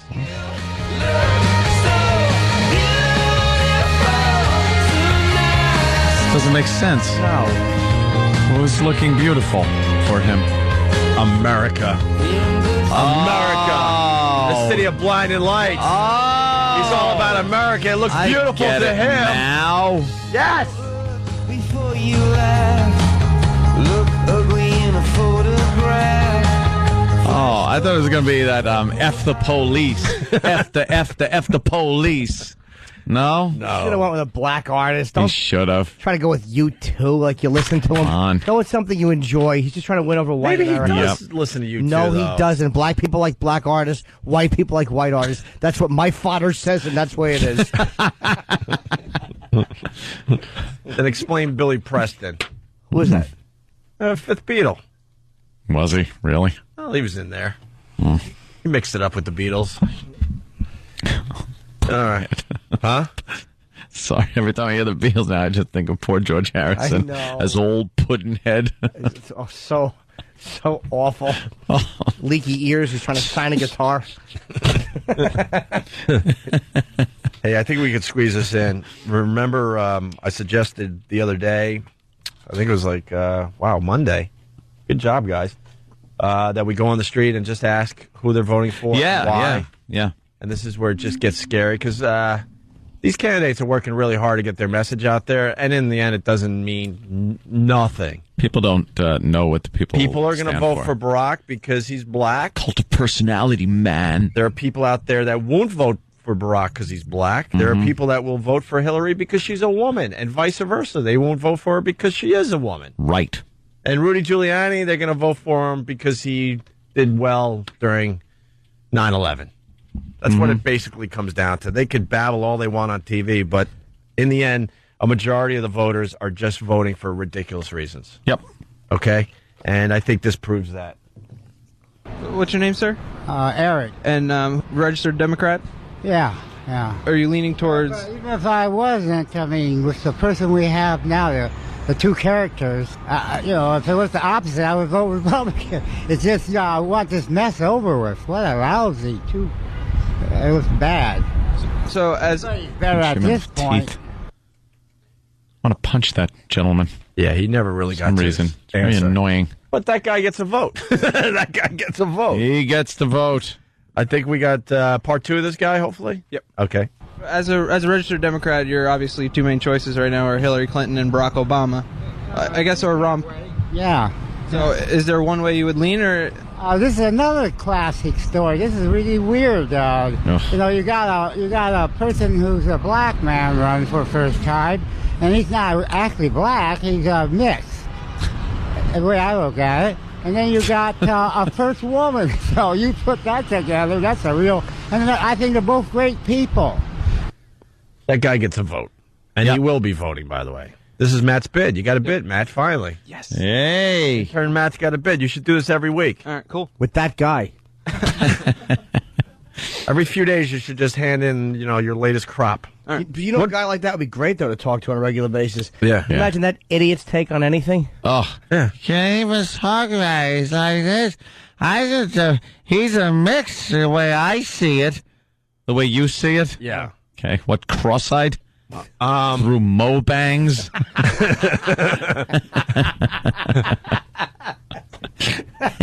Did he ever give an answer? No. He just kept on rambling. All right, he just kept rambling. We had to move on. Put the tree in front of it. It's time for the family photo. Make them stand behind the fern. All right. The next one is an uppity white woman who's startled by the microphone. Yeah, I put out the mic so she can talk into it, and she was completely confused. Just 30 seconds to a minute. Who you're voting for and why. Just a little survey we're doing. What? So it's radio, ma'am. I like Obama. Any particular reason? Yeah, I think he's intelligent. He has as much experience as anyone else in terms No, he doesn't, of policy but- making. He's okay. been in Congress. What policies of his are you a fan of?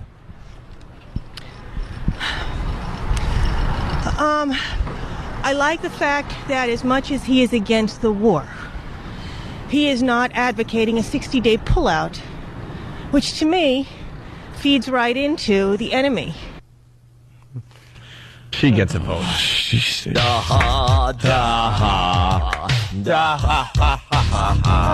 Follow me to the voting booth. Come on, everybody, let's go vote. This is the reality, though. I mean, this is what it comes down to. She was speaking in these twisted versions of news sound bites. Yeah. That's like where she got her information and just... That's where we all get our information. You read one political book and you think you're a genius. And you're ready for, Fox. Yeah, well, you are. Pretty much, right? Well, awful. Matt ran into Stalker Patty. Mm-hmm. Ay. To go to work. All right, so who you're voting for in the upcoming election? I like James Kerry the best. James Kerry? Yeah, Oh. John Kerry, excuse me. I don't think he's running, Patty. Maybe not, but he would have been the best choice. Maybe not. No, not maybe not. He's not running. He's actually supporting Obama, I believe, right? She is adult. Just adult. I don't know. I like that JFK kid. And finally, the last one for today, Matt, but you'll get more soon, right? Yep. All right, maybe by Friday. This is a good bit. All right. The last guy's a black guy? Oh, yeah. You ran into? Oh, yeah. And what's your name, sir? Derek. And who you voting for? Obama. Obama, why? Why? Because he's black. Okay. Why not? At least he's honest. Why not? That's what we're dealing with. Of course. It's just because he's black. Of course. This is what it comes down to. One of Obama's policies could be to bring back slavery. And black people will still vote for him because he's black. It's beyond me. I don't know. But you're not voting for him because he's black. No, it's not the truth. I would have seriously given Colin Powell consideration before he pulled that debacle at the UN when he was on puppet strings talking about weapons that weren't over there. But I seriously would have given him consideration. I'm looking at the color of his skin. But Obama, on the other hand, I just don't like his name. That's why I wouldn't vote for him. Let's get back to the black guy. He doesn't have enough experience. We got to take a break because we got Ben calling in to talk about blackjack and your theory. And I don't like his wife. Just got to move on. Seems bossy. Right here. Here's the rest of the black guy. And who you voting for? Obama. Obama, why? Why? Because he's black. Okay. We need change. And I think he'll make a good candidate. If not Obama, Hillary. Why? Because it's the first time for everything. She'll make a great president. I'm a Democrat anyway. Fair enough. Excuse me, I have to run. The police are coming. Oh, you beat me to it. I was gonna go, Matt, why didn't you tell the police he's right here? You got me, man. I gotta leave this interview. Right. As you can see, there's a situation at hand that I gotta flee. Matt, good job. That's the start of it. We'll get more reaction from the street as far as who are people voting for and why. Yeah. And when you ask the why question, you got to make sure the why, because it's just fascinating. Yeah. Why people vote for somebody. Question. Yeah, the policy question was a good one because nobody wants to be stupid enough to go, I don't know any of their policies, so they're going to come up with something. Right. Yeah. So the best thing, instead of just why you're voting for him, although use that too, because the guy just saying because he's black is really good. But maybe after that, go, well, what policies do you agree with or like? And I like the fact, if you say it like you're challenging them, that's bad. If you say like, oh, cool, which one of their policies would you, like if you do it like you're agreeing with them, and maybe we could have something like, with each candidate, you have one thing that you know that they're not for, but you say, how do you feel that since he's come out and said this, even though he said the polar opposite, just see if they catch on. Does that make any sense? But it can't be too obvious. Matt's on it. Matt's doing a good job so far. I tried to keep on, keep pushing them forward and forward to see if I can catch them in a complete liar. Yeah. Just so they know what they're talking about. If they're just making stuff up to try to sound smart. You just ask enough whys or why is that, and people will just lose their mind and just start babbling. But ask it like this: why? Why? But why? Why? Just keep going. But why? And they give the answer and go, well, why is that? And then they give that answer and you go, but why? I don't know. I don't know. We want every interview to break down to, okay, I just don't know anything. Stop asking me. I thought I sounded smart for a soundbite. All right, Ben Mesrick on the phone next to talk about blackjack and Anthony's whole thing. This is... Thank God. This is taking on a little bit of a life of its own. Yep. Your theory and the debating that's been going on the last couple of days. We'll explain to the newbies if you haven't heard after the break. Opie and Anthony. We got to get right back into this. It's the Opie and Anthony show. Moving by very quickly today. We got Ben on the phone, Ben Mesrick, or Ben Mesrich. Always pronounce his name wrong. Mesrick, you think? Yeah. He wrote Bringing Down the House. He's got that movie, I think it's called 21, starring Kevin Spacey that's coming out. The trailer did really well, I'm hearing. Did it? Yeah. Yeah. Online or whatever. Ben, what's going on? Hey, how you doing? What's up? I'm doing good, man. Getting ready for the movie and everything. Yeah, when's the movie coming out? The movie comes out March 28th, but we're opening the South by Southwest Film Festival on March 7th in Austin. So. And this is the movie based on Bringing Down the House, but you had to change the name, right? Yeah, it's based on the book I wrote about the MIT kids who took Vegas with their blackjack scheme. Right. And we had to change the title because there was already a Bringing Down the House with Queen Latifah. Oh, yeah, that's right. Crap. Oy. Stupid white guy Steve Martin, wacky dancing should be shot. Yeah. All right. But when we get closer to the movie, we'll have you back in and we'll do the big promotion. But you're an expert on blackjack, and that's why you're calling today. Because our pal Anthony, I think you know because you've been on the show a few times. He likes his blackjack. Yeah. No, he doesn't. He doesn't like his blackjack, Jimmy. He loves it. Yeah. Anthony loves blackjack, and he's a high roller. They just flew him up to Mohegan Sun. He's considered a whale, basically. They want their money back because he took them for a few. And Anthony plays high stake, and he's got this philosophy. I guess Anthony could explain it. I'll explain it. And I want to get your reaction to this. Of course, Ben, you'll know exactly what I'm talking about, but explain it to the listeners. I had a little bit of an issue with a gentleman that sat down. I'm making pretty big bets there. I'm sitting there. I'm betting 2 spots, about $6,000 a spot. So I'm betting like $12,000 for each hand that comes out. And some guy comes over, and he plays the minimum, which I think was $2,000 or something, $200, I'm sorry, at that table. And he's not playing smart. He's not playing by the typical rules of blackjack. The dealer is showing a picture card. He's got a 13 or a 14, and he's staying. Okay. I'm sitting there now freaking out going, this guy's a loose cannon. I don't need that. I'm playing against the dealer. I don't want to have to play against this guy and the dealer. And it's pissing off the table. Everyone else in this studio is saying, why should that matter? What does that do? It doesn't change the cards. What if it works out in your favor? I go, it could. It does. It has in the past. But on average, I don't like that happening because he's going to screw me. Right. Here's the thing. I mean, if you're getting into a groove and you're feeling good and everything, he can, throw you off your game. Statistically, mathematically, he's not really going to screw you. Statistically or mathematically, it doesn't make a difference. Right. But in most, good casinos, if you're playing that big, you could probably, the pit boss wouldn't necessarily let him sit there. Exactly. If he's messing with your play, it can take you off your game. And also, if you're card counting, it can make a difference.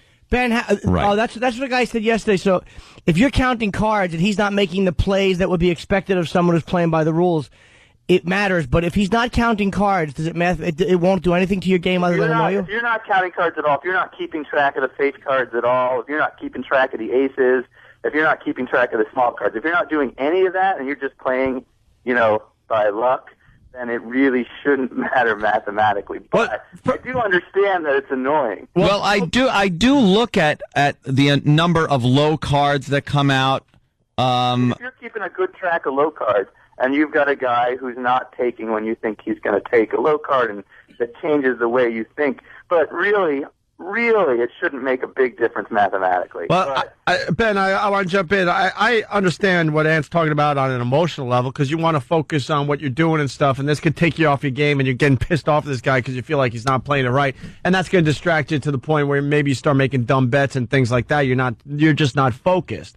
But I don't really understand the logic that a lot of these guys have, like Anthony. And I don't play cards, so I'm not trying to say I'm an expert here. That it actually mathematically affects you. It doesn't mathematically affect you, but I mean, like you said, I mean, it could help you as much as it could hurt you, and the numbers don't really change, against you because some guy's making dumb moves next to you. I get up and leave. Yeah. If you were keeping up with it, keeping track of all the cards, and a guy was doing strange things next to you, it would change the way you'd have to play because you'd have to take that into account. Right. But if you're not keeping track of the cards, but if you are keeping track of the low cards, that might also change the way you're going to play too, because maybe you're expecting, there's a certain number of low cards left. You have one of them aimed at the dealer, and suddenly this guy next to you is, changing the way he's going to take low cards. That could affect you. Yeah, if you're just playing by luck. No. I do keep track of the cards coming out of the shoe. If there are a lot of low cards coming out, then I know at the back end of the shoe we might have a lot of high cards coming out of there. And sometimes this guy either hitting when he's not supposed to or not hitting kind of throws me. And it does throw me off my game because I don't like that loose cannon there. I feel like I'm playing against the dealer. It's me and the dealer. And if I start... That's legitimate. If you saw a whole bunch of low cards come out, and so you assume there's lots of 10s, Jack, Kings, and Queens waiting in there, and then you got some guy sitting next to you hitting on a 17 or an 18, Well, he's going to take one of those 10 king things that you have aimed at the dealer. So, yeah, that would make a difference. Or if he's hitting on his 14 when the dealer's showing a 6, that annoys me. Right. That annoys me. And you should be annoyed. I'm not trying to say you shouldn't be annoyed. If you're keeping track of the cards, then you have every right to get him kicked out of it. It says, note, Ant changing his story. I'm not changing my story. I'm finding out. The listeners are getting to him again. I'm finding out that Ben says, and he's an expert, that it doesn't legitimately affect the odds of of you winning or not. So having this loose cannon sitting next to you, you still have the same odds of either winning or losing the same amount of money as you would if you had a guy that was playing by the book. If you're just playing straight blackjack basic strategy, then it shouldn't make any difference to the odds, because your odds are going to be about 2.5% down. You're going to lose 2.5% pretty much every hand you play on average. And no matter what this guy next to you is doing, it's not really going to change, because it's just random if you're not playing, keeping track of the cards pretty much. Why is it such a taboo then to have these idiots sit down next to you? And why in the high roller room will they really frown upon having these guys at the table? In a high roller room, they want to do everything to keep the guys like you playing. They don't want you getting up from the table annoyed. So if they've got someone who annoys you and takes you off your game, that if you leave with your $6,000 bets, that's a big blow to them. If this guy leaves with his $200 bets, they don't care. So they'd much rather kick him out and keep you happy, because you're going to be losing 2.5% of every $6,000 bet. Mm-hmm. Well, he's just losing 2.5% of. Well, he's probably he's hurting himself more, making these dumb mistakes. Right. He's probably losing 10% a hand. See, I think what Ben and I were saying was that it is if you're counting the cards, it makes a difference. If you're not, thank you, Ben. I'm glad you agree with me, because Ben and I saw that kind of the same way. You're an ass. All right, hey Ben, we're real busy today, but we just want to get you on to talk about that a little bit. Anything else you want to add to it, or? Yeah, that's keep on playing those big. But next time, just ask the guy to tell that guy to leave. Yeah, well, I did. I left the table and sat down at another table. And the second they were starting to deal, that idiot sat down next to me again, and I grabbed my chips. I looked at the dealer. I go, I can't play at this table. And he goes, why? And I just looked over at the guy and goes, I said, look, I just can't play here. And he understood exactly what I meant. Sure. Which, they all know that you don't want to sit next to an idiot like that that's going to just make the table angry. I can see where it will distract you, throw off your game. Psychologically, it definitely has an effect on your play. I thought there was a numerical disadvantage to having somebody sitting there. I will admit, I was wrong. Whoa, what? I will admit I was wrong that I thought there was a numerical disadvantage, but I will not back off on the fact that I cannot play at a table when someone's doing that, because it affects the way I bet. It affects the way I double down. I don't want to do things that are now depending on this guy not doing something stupid and screwing me up. I feel like I feel like I have two adversaries at the table now, not just the dealer, but this idiot sitting next to me. All right, well. Maybe you're a natural card counter and you're card counting without even realizing it. Yeah. This maybe. This just in, Hell is reporting 32 degrees today. Oh! Well, yeah. No? Whoa, hey. Pre-sip? Hey, Ben, the big plug, because we really got to move on, because we got some Tom Cruise audio we must play. Yeah, my book Rigged is on the stands right now still, which is the oil book. Yep. The true story of an Ivy League kid who changed the world of oil from Wall Street to Dubai. Yeah, and it's out there, and it's a sort of a cool, fun thing. We just sold the movie rights on it, so oh my it's God, going to be a movie as well. Yeah, so keep on coming. So we'll definitely see you soon, man. You're a great writer. Yeah, I'll come in soon. Thanks so much. If you got any more questions or anything, I'm here for you. Thanks a lot, man. Continued success with the great books. Here's another guy that's going to forget about us within the next year. Never. He's just blown up in front of our faces. Thank you, Ben. Thanks, guys. All right. And it's benmezrich.com if you want to go check out Ben's stuff. He's got some really great books. All right. We had to keep that short because we got Tom Cruise babbling about Scientology. The audio is just terrific. It really is. As we go to break, we're going to check out the FU line and see what you guys are bitching about today. Thanks for calling the Opie and Anthony FU line. Here's the latest batch of FUs. You have 7 new voice messages. First voice message. I'd like to give a big F-U to Diana. F-U, Diana. Whore. Next message. Yeah, I want to send a big you to this jackass driving because I'm laughing at the Opie and Anthony show. In front of you. Get a line. You. Next message. Yeah, I want to say a big F-U to my ex-girlfriend, Patty. We made a plan to take off the fall semester from college to travel in Europe. At the last minute, you go, oh, I can't go back to school. My daddy won't help me pay for college if I do. So I went away, and you went back to school, and you start my best friend, Tom.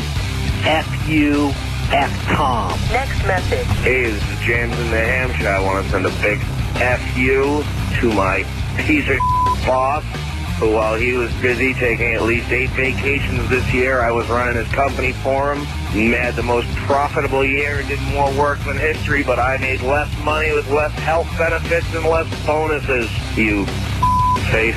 Next message. Yeah, I'd like to leave a big you to my general manager. Help you choke on a bowl full of soup. Next message. I'd like to give a real special you to my boss who insists on only taking care of himself. You. Next message. I would like to leave a big F-U to the hole that almost tried to kill me in Patterson, New York. F-U. End of new messages. Call the Opie and Anthony FU line. 866-FU line 1. That's 866-FU line 1. Thank you and goodbye.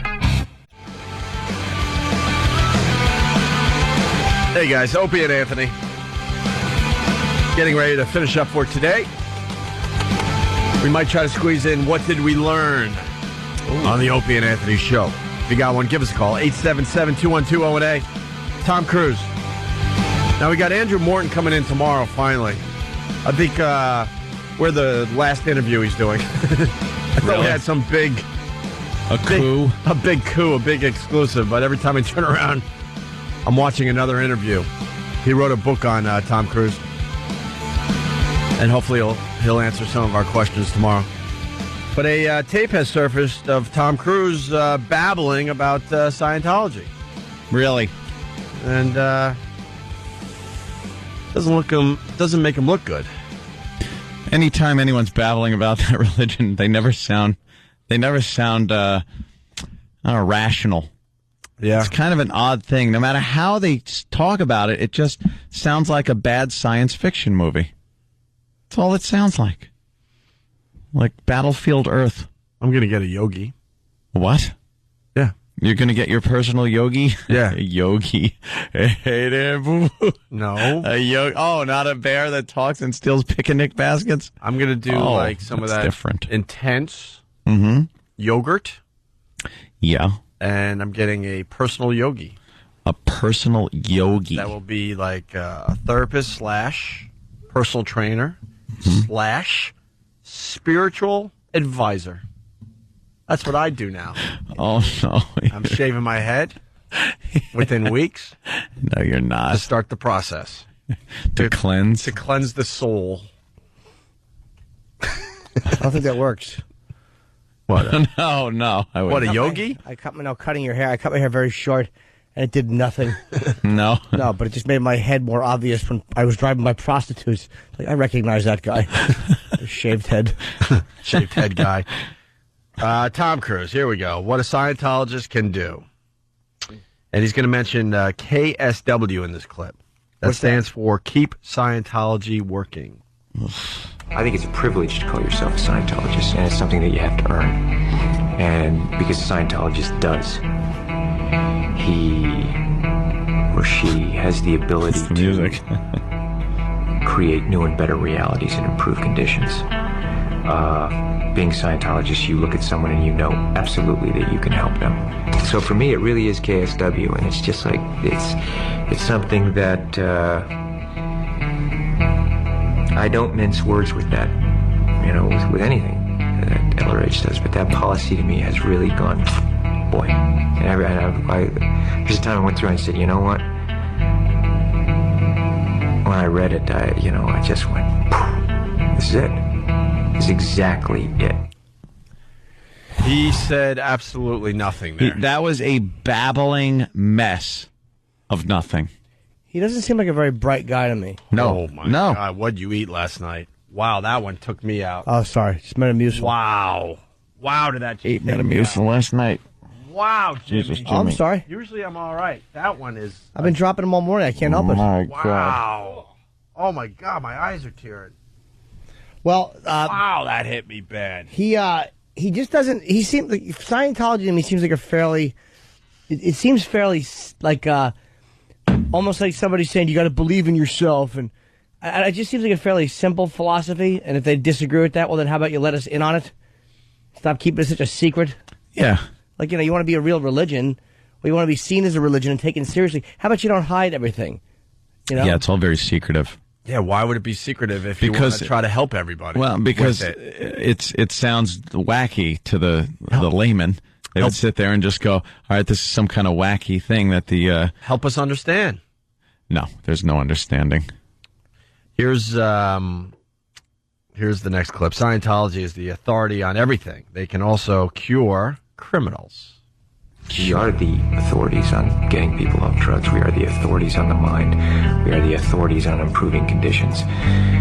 Criminon, we can rehabilitate criminals. Way to happiness, we can bring peace and unite cultures. That once you know these tools and you know that they work, it's not good enough that I'm just doing okay. Traveling the world and meeting the people that I've met, talking with these leaders in various fields.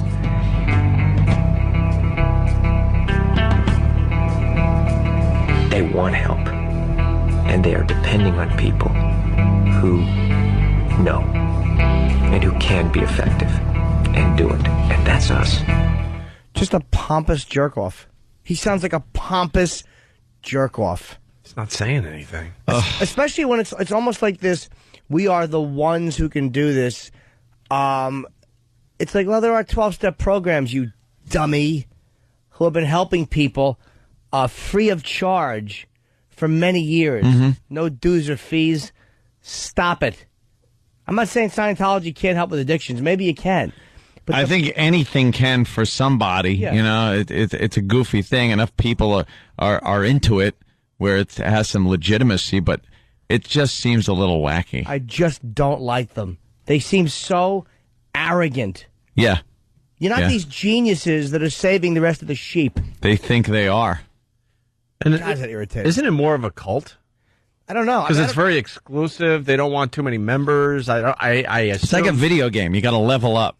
Right. You start off at this lower level, and then as you get rid of these thetans, they hook you up to a machine, and they're able to test how many you still have in you, and you go up to these levels, and the higher your levels go, it is said that the more money you contribute, the higher your level will go. So this isn't a religion for poor people.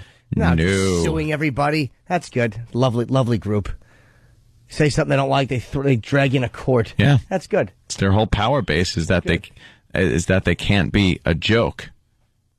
So if people start joking about them, making fun of them, they're going to lose their power base. Do they understand how South Park humiliated them? One of the best episodes ever. Brilliantly smashed their faces, and everybody knew it was being said, and everybody laughed at them that heard it. Are we just mocked you? Are we allowed to say Scientology, or should we just call it the big religion? The big religion, the pompous religion. Tom talks about having to do it. Do it in quotes here. Do it. Whatever it is. And then it's written here, I have no idea what he's talking about. Look, I wish the world was a different place. I'd like to go on vacation and go and romp and play and just do that. You know what I mean? I mean, that's what I want it to be, okay? That's how I would, there's times I'd like to do that, but I can't because I know. So,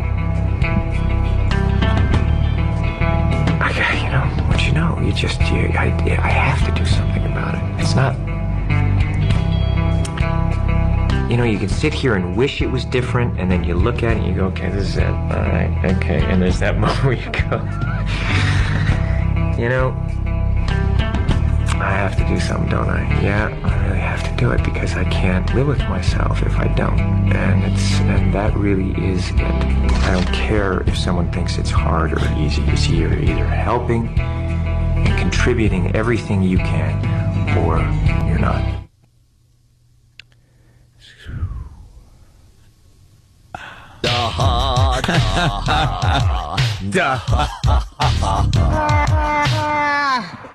I don't know why. That's got. You know what? It's like the Bob Kelly in there. The man's work is never done. It's got to be hard to carry such a burden. I mean, he wants to go on vacation. Tom doesn't have time. He can't. Too busy. Helping.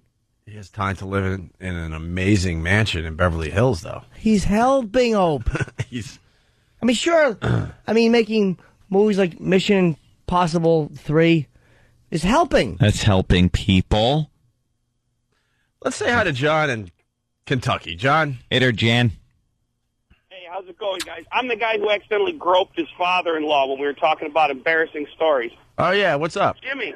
Yeah. Not much. Jimmy, Yes. I got to thank you. You're the first person who ever made my mother-in-law shut up and walk out of the room with your HBO special. I thank you, swear to God. You're welcome. I'm glad she didn't like it, the old bag. Thank you, sir. Oh, it was fantastic. Me and my boys were rolling on the ground. Good, thank you, buddy. I work for the Church of Scientology. I'll not say where, just in case they come after us. They first thing they teach you, there must be fair and even exchange on everything. It's all about the cash. To get your bridge is what they call their clear. It costs $250,000. Really? It's all cash, and they won't let you talk to other people. That's how they control you. You can't talk to other people because it'll blow your bridge, and you won't be able to be cleared. And is what they call saved. Yeah. Wow. You know, we could discuss Scientology for 3 hours, and I'll still be completely confused, dumbfounded. We had a guy show up. Made up science fiction story, but it's made up too recently to be taken as a serious religion by a lot of people. You know, you got to have made up stories from a long time ago, from ye olden times, right? Like Jesus. There's an alien frozen in a volcano in the earth. Yeah. There's an alien frozen in a volcano. They think that? Yeah. What's the matter with you, Jimmy? Of course. Crazy. All right, sir. Thanks, buddy. Yeah. I just, if they don't want to be mocked, because people really do look at them like a cult and like, ugh. Like, that's people's reaction. Ugh. Yeah, I'm a Scientologist. Oh, are you? Are you? Yeah. Why don't people explain themselves? Why don't you explain Scientology a little more?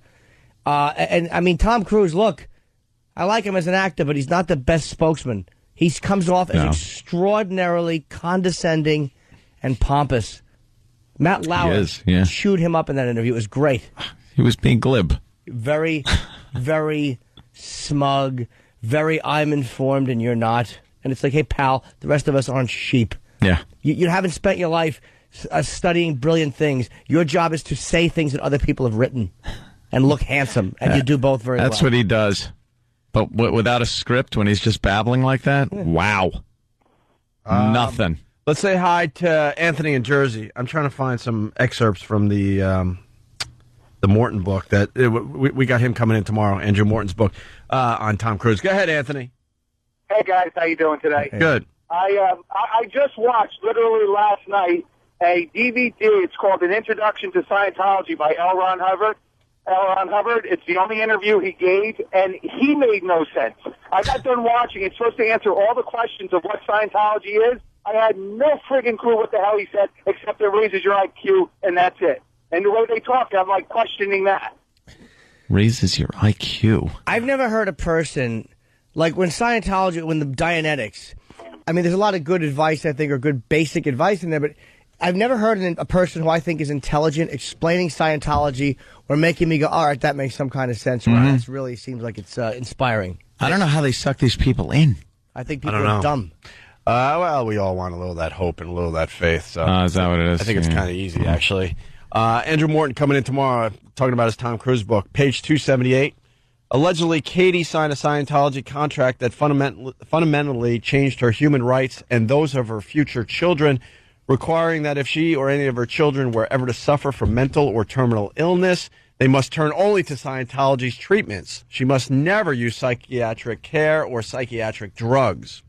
Morton goes on to repeat the sketchy tabloid rumors that Tom bought a fetus learning system that was strapped to Katie's stomach and that he fitted Katie's cell phone with a tracking device so that he would know where she was day and night.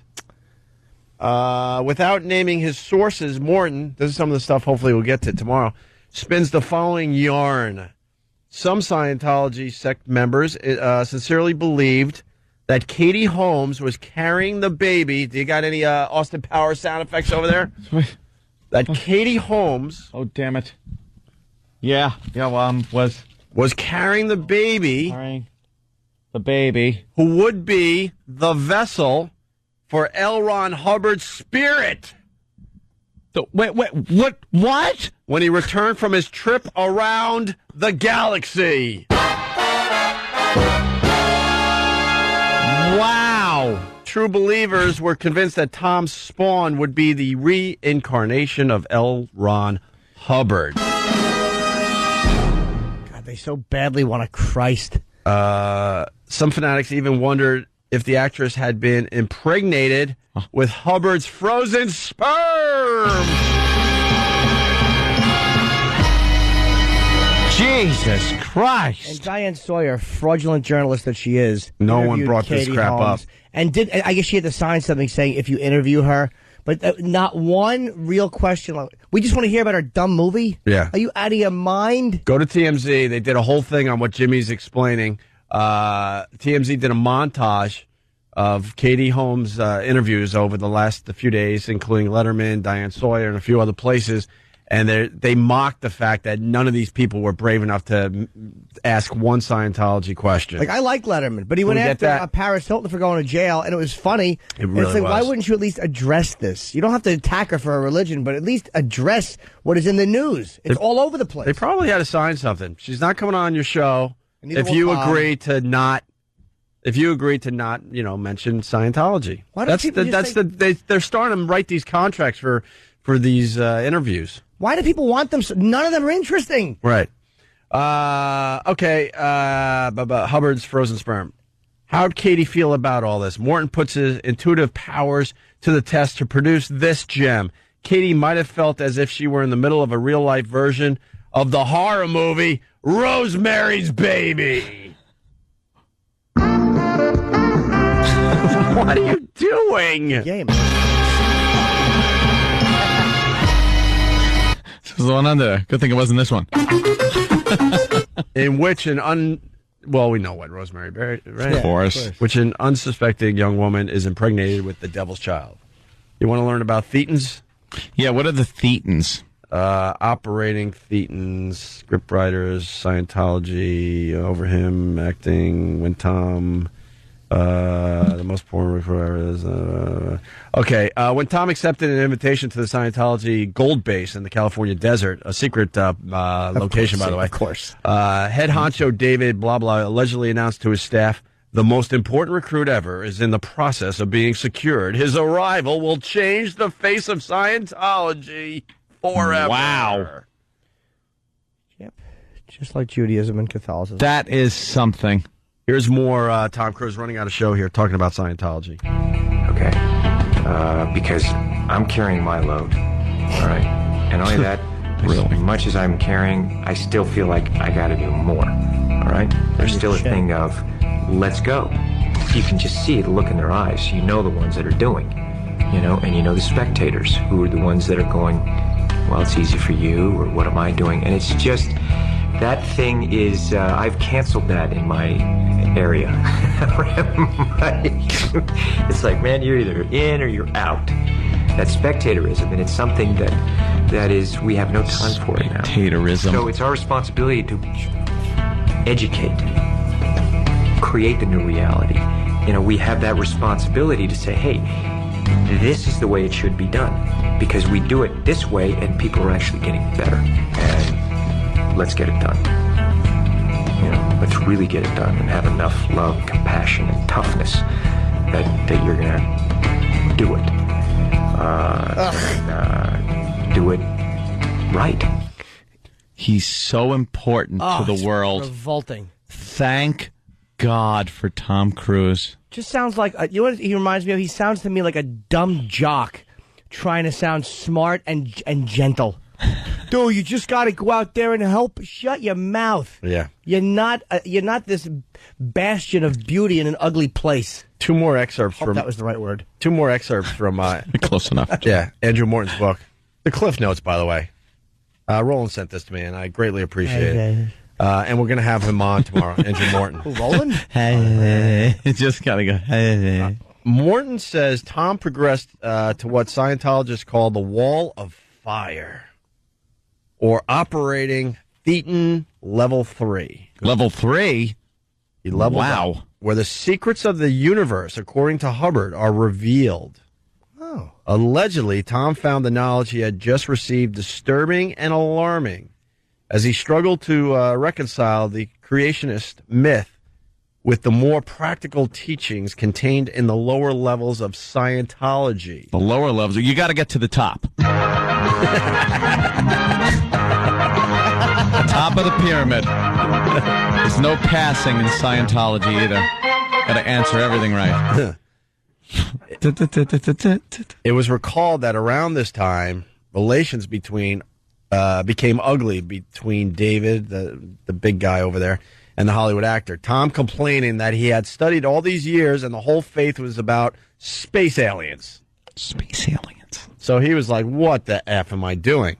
However, Tom's disenchantment didn't last long. Morton writes that by 2004, Tom reached the exalted level of operating Thetan level... Level what? 7! Wow! 7! That's great. How do you do that? That's a tough one. How the hell do you do Expansion that? pack. Think you'll never get to 6. How do you do that? Expansion pack. Expansion pack? Where Hubbard promised that man would become... What? What? If this says immortal, I'm smashing my own teeth. His own God! Start smashing, Jimmy Norton. His own God? Keep that stupid yodeling thing.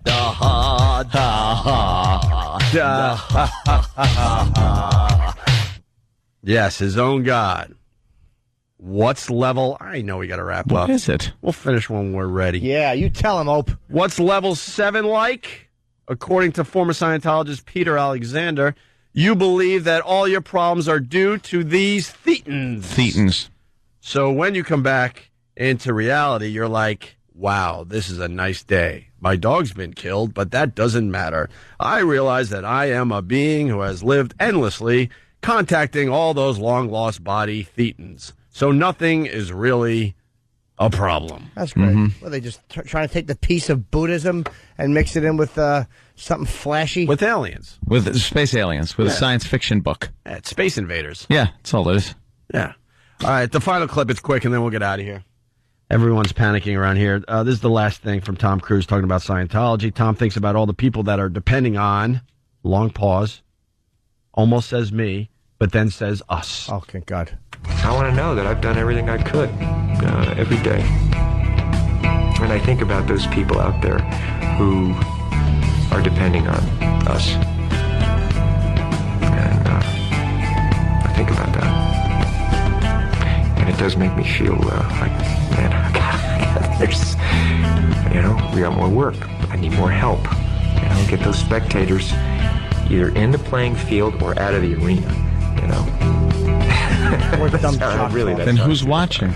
Yeah. What do you think? You're the only one doing something stupid? On the playing field or out of the arena, there's no audience there. Everyone's playing, then the game is stupid. Isn't he talking about the big game? I'm talking about the big game. You get in trouble. Just more dumb jock talk. You got to use arena and spectator now. Shut up. So, we obviously get him on the phone. Let's go to Charlie in Jersey. He sums it up. What did you learn on the Opie and Anthony show, Charlie? I learned absolutely nothing about Scientology. That's all I need from you, Charlie. Thank you. We're out of here. Quick out today. We'll see you guys over at XM. If not, do what you're going to do. What do you want from me?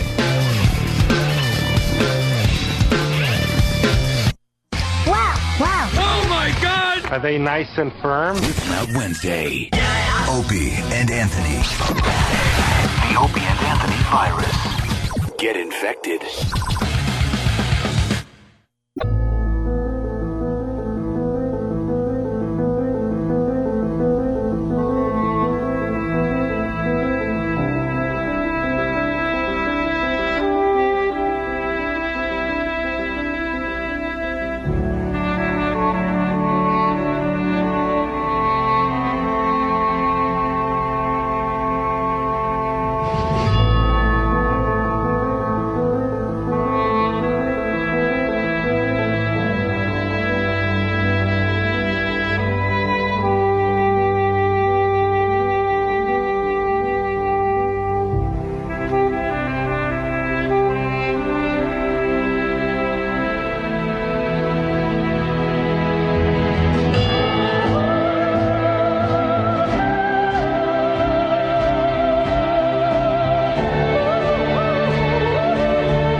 can't hear through my woolly. Hello, hello. Yo. Hello, hello. Hello.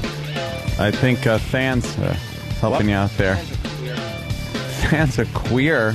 I don't think so. Yeah, that's good. He's part of the gay clan. Just got to make my headphones louder so I could hear through my winter hat.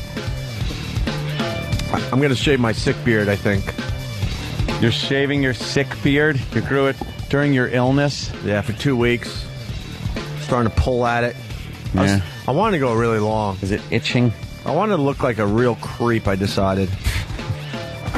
You're implying look like a creep. Are you implying that people that grow long beards look like creeps? Yeah. No, it gets to a point where people start looking at you like, when are you going to trim that thing? There's a reason he's doing that. He's giving up. Yeah, what's up? He's giving up. I'll ask my yogi and see what she suggests. You're getting a female yogi? Gonna get a female yogi. getting a yogi. A spiritual leader You know what a slash yogi therapist does. slash personal trainer, and I'm going to sip yogi tea. What is that? What? Just throwing that out there because You people think I'm there's goofing. yogi tea? I'm already researching the yogi thing. Why the do yogi you have phenomenon. to go so out there? Why can't you just get a therapist? We'll pay for it. Because sometimes you got to travel long distances to realize the problem is right in front of you. That's like... Thank you. Dorothy. Name the book, I'll give you a prize. The Wizard of Oz. What? I don't know. Sometimes she you said gotta- sometimes you don't have to leave your own backyard or something. Sometimes you like got to travel long distances to know the problem is right in front of you. Or not? Maybe not the problem. Maybe I kind of adjusted that a little bit. Like it's like the old. The answer is right in front of you. How about that?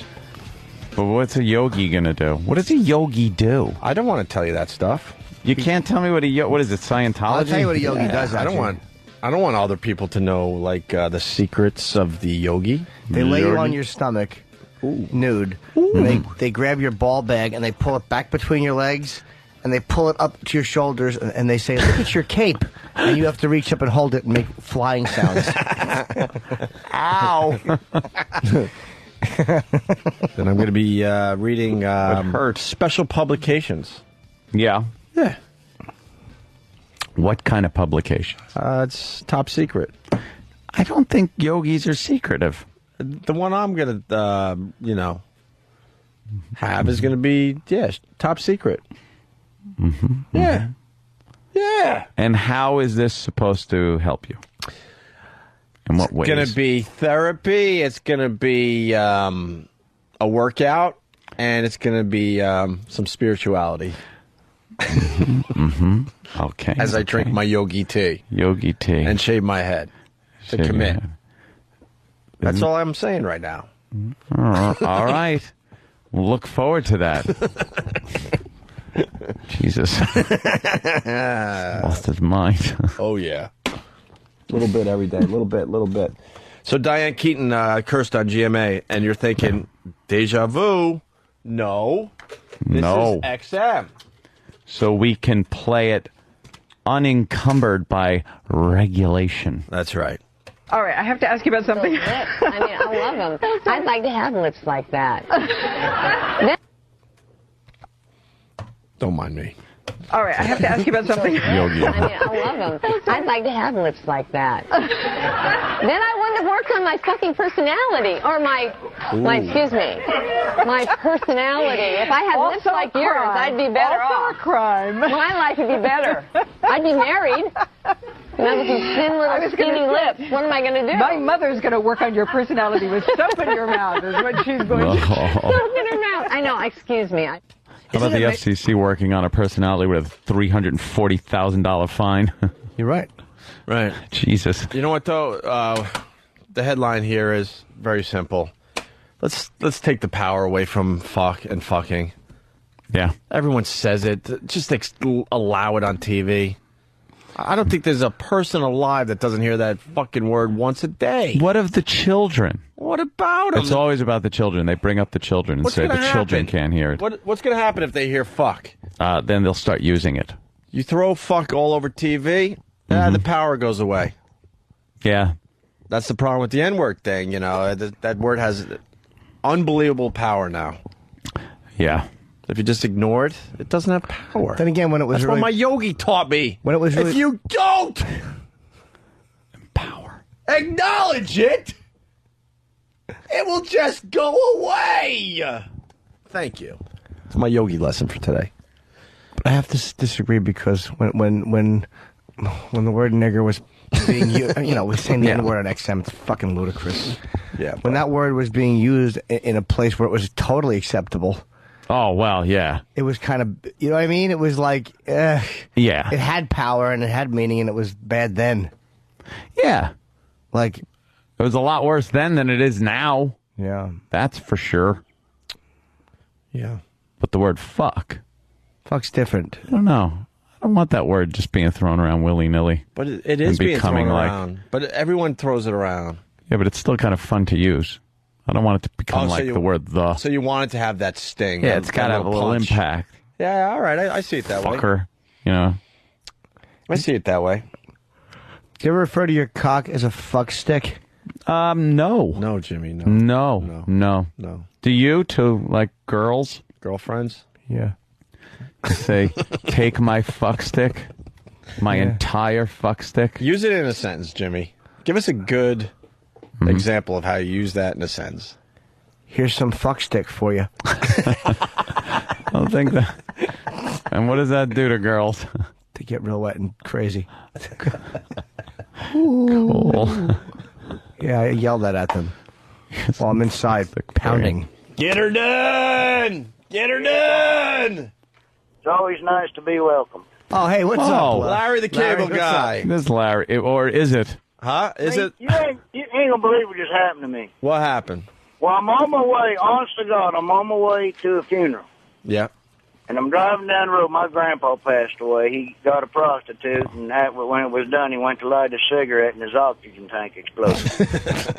So I'm on the way down to his house for the funeral. But I'm driving down the road about 80. I get backsided by some dude in a damn Mustang.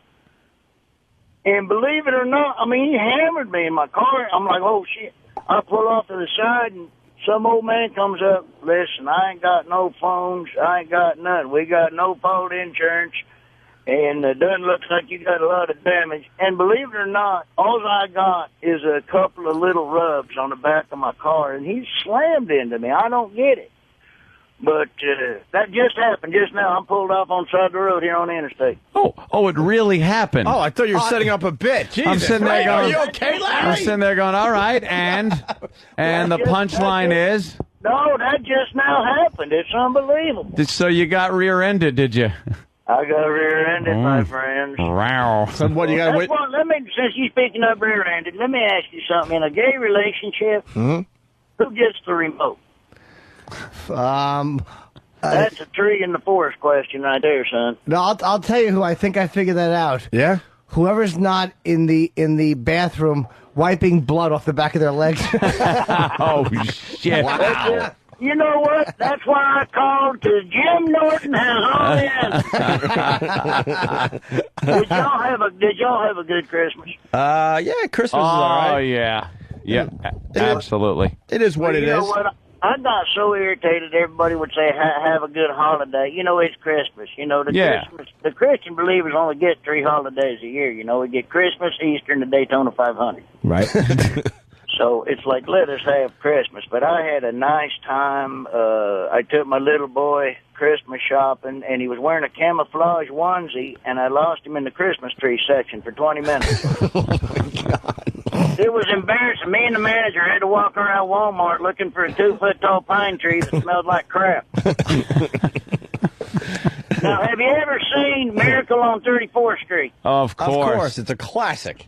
Dude, I saw that for the first time. My dad would never let me watch it. He always thought it was about getting a prostitute to take a check. Miracle on 34th Street, yes. Hey, Jimmy. Hey, Jimmy. Yes, sir. These are the Christmas bits. Yeah, apparently. Like they have a holiday theme to them. I only got another week to use them. By God, I'm gonna use them. Now, my brother, I always like buying really good, creative gifts because I get sick and tired of getting those Pepperidge Farm gifts. Oh yeah. What's a Pepperidge Farm gift? I don't want to throw you off your bit, but well, nobody. That's when you really don't know what to get somebody and just go to the mall and they got, Pepperidge Farms. They got all the meat and the cheeses. Okay, sure. Like, hey, Merry Christmas. We love you. Here's some bologna. It's like, what the hell? But I was real ingenuitive this year. My brother's into rough sex and he's single. I mean, he's a rough case. I mean, a girl could get pregnant just sitting on his sheets. All right. Nice. But I bought him a blow-up doll with a patch kit. Jesus. And he already had an accident. He was making love to it, and he got it too close to the candle, and her butthole melted to his eyeglasses. Can you believe that? It's like You got me so good with this setup on that Mustang thing. Everything. I'm such a gullible idiot. I'm like, all right, well, is this real or is this okay? Yeah, I'm afraid to laugh at the wrong thing. Dude, it's been a hell of a trip. I had a dump truck pull out in front of me at about 85. I had to slam on my brakes. Now I got some jackass in a Mustang freaking whacking me. He's back there right now looking at this tire. I think he screwed his tire up, but it didn't do much to my vehicle. But Are you guys Are you guys now doing something that Anthony hates? Are you guys blocking traffic, or are you off to the side of the road? Oh, I'm off to the side of the road. I ain't a traffic blocker. Why are you driving, Larry? You should be on a bus somewhere. Why are you driving to gigs?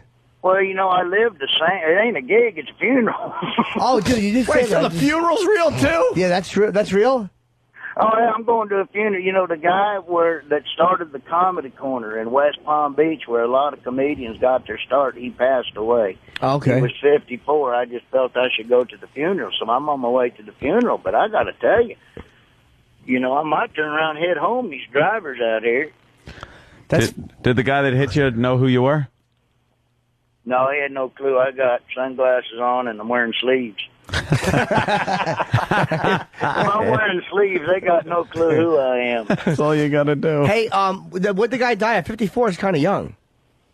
Yeah, it's brain tumor. Oh, wow, okay. jeez. So I never heard. I've worked in West Palm, but I've never actually done that gig. Does the gig still exist?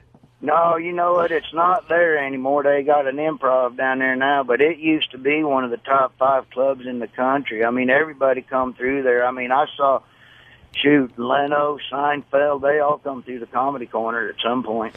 Yeah, I think I'd heard of it. I started, what did you start, in 85? I started like 1990, and I think I'd heard the name before, but I never did the gig.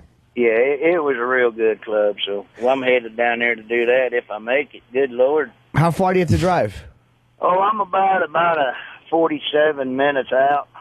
You just way to estimate, Larry. That's me. I'm good at the estimation. Accurate estimate. That's very precise. Yeah, a little less than an hour would have done. That's what I used to tour as, Larry the Estimation Guy. But I wasn't getting no footing on that one, so I changed. No footing. Most people would say 45 minutes, but exactly. Yeah, 47. I had a hooker one time. This is absolutely true. She was an awful German woman, and she was jerking me off, and she was mad that I kept groping for her nipple and trying to see how big her twat lips were. and she looked at the clock, and she's like, "We have 4 minutes left." I'm like, "Could you have said 5? Or we have a couple?" But, 4 minutes. How exact is that? You fucking... she's counting the seconds in her head. Of course she is, you fucking... That's why... 4 minutes. Yeah, 4 minutes left. Jesus, baby. What'd you get done in 4 minutes, Jimmy? Anything good? No, I actually didn't finish. That's the truth. You just said, fuck this? Yeah, and I dismissed her. And she thought she wasn't going to get paid, but I paid her. Hey, Larry... Well, I tell you what, I'm getting. I got to go see a doctor or something. My memories. I was having sex with my wife the other day, and we was 2 minutes in, and I thought, now why did I come in here? Believe me, but no, I'm driving back after. It's supposed to rain up in Sanford where I live, which is a real weather coincidence because it looks like my wife and Sanford are going to get 3 inches by 5 o'clock. Hey, dude, you've been married for how many years? I've been married for 2.5 years. Oh, so you got married after you were like already, I almost said a big sensation, and then I realized I'm not 65. So you got married after you were like really famous? Yeah, I did. I got married right when I hit. I'm glad. Hey, I'll tell you what, I'm glad I did too, because there's some. I'd be getting in some trouble if I wasn't married. You think so? You call that trouble? Oh, here comes this jackass up to my window. Oh, please let us hear what he says. Yeah, we got to hear this. Hold on. Yeah, hold on. Listen to this. Yes, sir. You sure you're all right? Oh, yeah, I'm good. Well, I can understand that. Maybe he's listening I'm to the good. radio show. I'm good. You sure? Yeah, I'm fine. Okay. You all right? Is there anything I can do for you? No, don't worry about it. Ask him for a Go blowjob. ahead. Ask him for a blowjob. No, I ain't talking to the I'm talking to the Highway Patrol. You're not talking to the highway. I got like a dead body in the trunk. No, I'm good. Seriously. I ain't talking to the patrol. I'm good. I'm talking to Opie and Anson. All right, I had to disconnect my electrical into my, what do you call it? No one cares. Oh, why would Larry the Cable Guy Okay, care? well, I appreciate it. All right. Okay, I'll see you later. Don't worry about it. Don't worry about it. You're good. See how nice I am? Yeah, that guy sounds like an asshole. Tell him your neck hurts and he has to wait there for the cops. I had to disconnect my electrical system. Who cares? Yeah, hold on. Let me tell him that. You son of a bitch! I hurt my neck. Hey, well, that guy's crazy. He ain't wearing any pants. That's funny. He has no idea. He just fucking rear-ended one of the biggest comics in the country. Yeah. And he's probably a fan. He's probably a guy that's heard your stuff and likes your stuff and has no idea that he almost killed you. Yeah, probably. He's in a Mustang, an old Mustang. The front of it's all primer and the back of it's brand new. Evidently, he's hit something before. Yeah. See how that happens. Hey, do you guys still have... I don't really watch Comedy Central much, man. You guys still have your show on, right? You know what? I think they play it in repeats on Thursday in the afternoons, I believe. I'm not sure, but I think they do. Are you going to do new episodes or no? No, we're done with Blue Collar. You know what? We're all doing different things now. You know, Foxworthy's got the Smarter Than a Fifth Grader, which I'm not going on because I got put back so many times I ended up driving the rest of the fifth grade to school. Oh, by the way, I went out there and watched him do that one time. Yeah. And them kids, what a bunch of assholes. This one kid goes, "Did you get any right?" I said, "No." He goes, "Ha ha, I'm smarter than you." I'm like, "Well, I may not be smarter than a fifth grader, but I'm beating the shit out of one." But he's doing that, and Engball's got a show on TBS, and I've been doing some movies. So I got my movie Witless Protection coming out February 22nd. Okay. Well, you left... That's with I'm sorry, go ahead. Jenny McCarthy. That's with Jenny McCarthy and Ivana Milicevic and Eric Roberts and Yaphet Kotto and Peter Stamari. Wow. Hey, you got a cast there. Yaphet Kotto. Oh, and Joe Montani. Wow. Oh, yeah, Joe Montana. I think like the football player. Not the quarterback. Right. I like Joe. You ever see House of Games with Joe Montana? You know what? I did see that. The gambling game. Yeah. What's you that sick about? bitch. He plays a con man, and J.T. Walsh is in it, and this really... he was great. This woman kind of gets interested in it, and so she goes to learn the con game. She's an author. And it's like really like fucking, like real mammoth type dialogue, like back and forth. Like, it's a great movie, right? Oh, yeah, I liked it. My wife and I watched it. So, it was real good. Who did you leave off, Larry? It's you, it's Foxworthy, Bill Engvall. Is there someone else on Blue Collar? Oh, Ron White. What's Ron White doing? Yeah, Ron wasn't on Blue Collar. He had another project. He was trying to do his own show, and but Ron's just touring, and I think he's doing some guest stuff on an HBO show that's coming out. So why didn't he do the show with you guys? He had another show that he thought was going to... Yeah, he was trying to do another show, so he didn't, but... Or they didn't want to split it up 5 ways. Yep. That's basically what it was. But yeah, he's doing his own stuff, just basically touring. Would you guys ever tour together again? Because with all this success, to have like you four go out on the road again, if you all had like a different hour or something, I mean, you really would. I mean, you could probably do a giant stadium. You know what? I wouldn't count it out. I'll guarantee you, when our balls are hitting the floor, we're going to be out there in Vegas probably doing something together. I wouldn't be too surprised. Very good. What's the biggest venue you guys did together?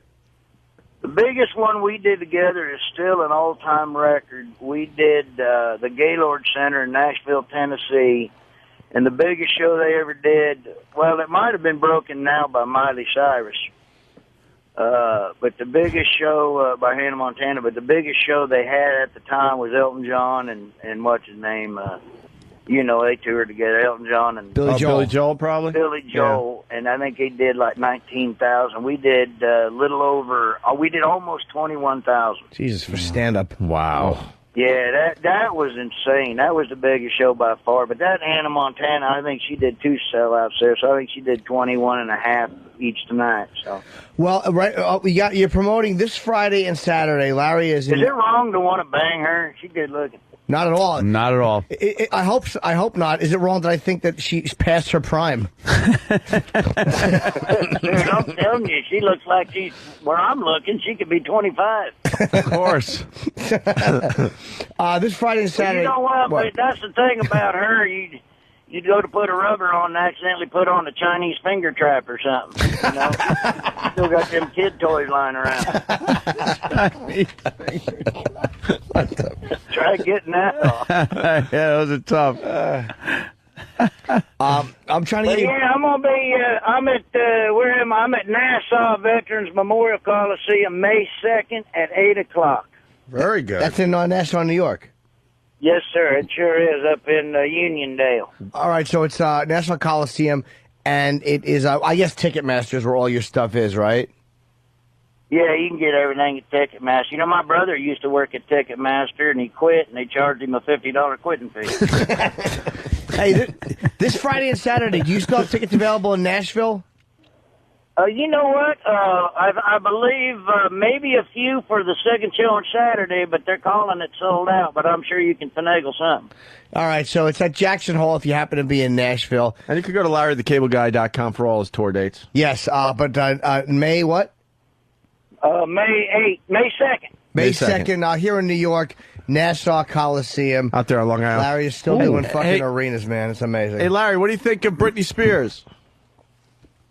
Good Lord, I'll tell you what, she's a mess, that's for sure. I know why she had that second kid, though. She needed something soft to land on for the first one. I'd bang her. Yeah, I would too. Yeah, but you know, in the paper today, an eyewitness report, some clothing store, she came out of the changing room all naked and stuff, and everyone was horrified because they saw acne and cold sores all over her face. Ooh. Well, I'd bang her. He's still sticking to his story. When she did that comeback, everybody's like, look how fat Britney is. Meanwhile, about 90% of the guys are sitting at home going, oh, boy, what'd I do to her? Yeah, I thought she looked kind of good. I like that little she bit was of dirty still chub. fuckable. Well, Yeah. the poundage made her, obtainable to a lot of guys. Yep. They're like, wow, you know what? I legitimately got a shot now. Oh, heck yeah, there's fat guys all over the country writing letters. That paparazzi guy that's hanging with her, he's got one goal in mind, to get her fucking pregnant. That's all he wants to accomplish with this whole thing. Oh, yeah. And she will have the kid, and this guy will be set for life. That's his whole thing with this thing. He's not looking for a relationship. He's seeing an ATM machine right there. The gold mine. Yeah, she's a fucking ATM machine. Yeah, and that's your all you have dick to is do. the card. That is the game that is being played right now. You know, if you're looking for fame and money, just get her pregnant. That's all you need to do. Oh, yeah, that's what he's out for, no doubt about it. You don't have to wine and dine her and all that romance crap. You just throw some seed in her and you're set for life. And that's what that guy's thinking. I'm actually mailing her little baggies of my sperm, and I'm saying magic elixir, squeeze into pussy and wait. Long way to walk for an awful joke, wasn't it? Hold on, I'm writing that down. Are you still on the side of the road? No, you know what? I had to get back on, so now I'm back on the road right in the middle of two dump trucks. Pray for me. All right, Larry. All right, well, listen, man, we're sorry to hear that you're going to a funeral, and, let us know when you're coming up here. It'd be great to see you again in person. You got it, guy. I appreciate you always having me on. You guys are great. And Jimmy, it's nice talking to you, too. Thank you, Larry. I'll see you soon, buddy. All right, guys, get it in. Take it easy, Larry. Thanks, Larry. Larry the Cable Guy, everyone. All right. He's got to throw his catchphrase in. Yeah, I like it. He kind of does it sarcastically at the end. I like that. Yeah, get her done. But that guy was young to die, 54 years old, man. That's fucking... That's awful. You got a brain tumor, man. That's a motherfucker. All right, we got to deal with something after the break. This Corey guy we talked to yesterday. Yes. Oh, yeah. It's starting to look like he was a fraud, and we got pwned. Actually, they did it to a lot of people. It's a very interesting story. We got our interview with this kid cut up. We'll play it, and we bought it. We'll explain the whole thing for the newbies.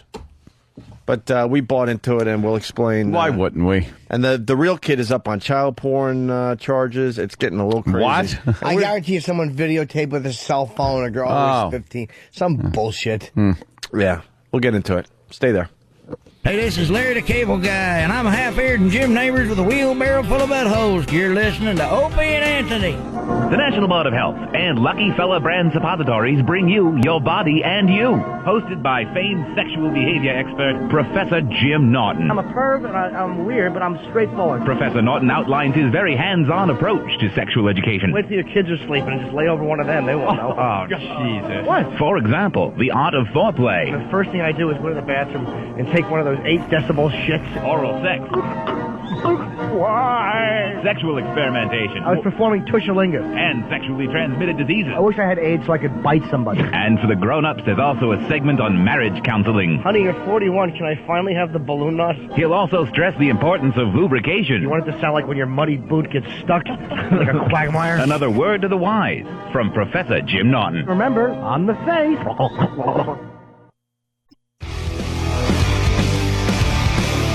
Oh, Oh, my God. Turn down the music. Opie and Anthony, XM Satellite Radio. During the break, I was putting my headphones on, and I haven't done this in a while, and they snapped back, hit me in the temple, saw stars, got a little nauseous. You got nauseous? I'm not kidding, because it hit me right in the temple. It did crack you. Snapped. I heard it go, like it made a cracking sound. right there. I already got a bump. I'm starting to think I might need a rectal exam.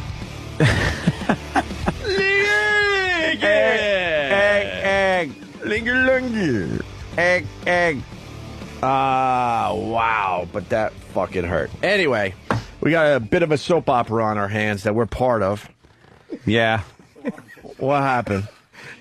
What happened? Your farts? Is it the farts? What's up, Dan? We have 80 monitors around here, so I can put anything I'm looking at on any of the televisions. So for the first time in, 6 months, Jim thinks there's something really important on my screen that he needs to check out. I mean, I broke window, I accidentally trailed it over there. But accidentally. Okay. Look, I mean, I'm not happy when I smell a fart, but in general, I could deal with your crap, literally. But today, man, wow! I haven't had a day like you this. You took me in a out while. of the game. They're big methane time. farts, and it's because I'm taking. Wow. I just started taking Metamucil, which rules. Yeah, no, I know. But I mean, I want to have healthy. I want to clean my body out, and apparently, there's been a lot of methane in there. Methane. I've been very insecure. Dude, try the aloe water. Is that what that doctor we know? No, that's Aloes. Oh. This is an actual water. Drink it. And good? And you get like globs in your water, though. That's the only thing. Ugh, you don't want that. Kind of like globs. Almost like you're swallowing egg yolks. You don't taste it. The water's flavored a little bit, but you're drinking water and all of a sudden kind of like a egg yolk, egg white substance all of a sudden is just... Oh, that's disgusting. Yeah. Like cum water. Yeah, cum it water. just slides down here. But man, the logs are intact when they come out. Jimmy's got the fucking atmosphere of Venus inside his intestines. It's just all gases and sulfur. You get in the hot air ones where you feel like your jeans poof up a little bit. They go like this. Yeah, exactly. Ugh. Oh God. Like this. Like this.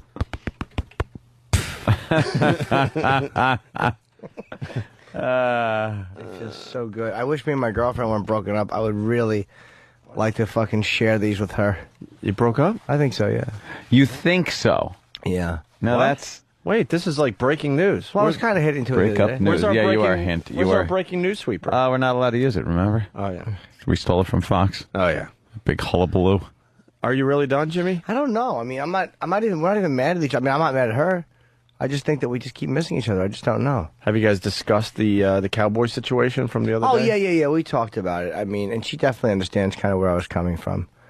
But, she kind of understands, like, what I was mad at. But she understood that. She understood that night. And it was like, we just miss each other. That was the main thing. It's like, Is she getting frustrated, too?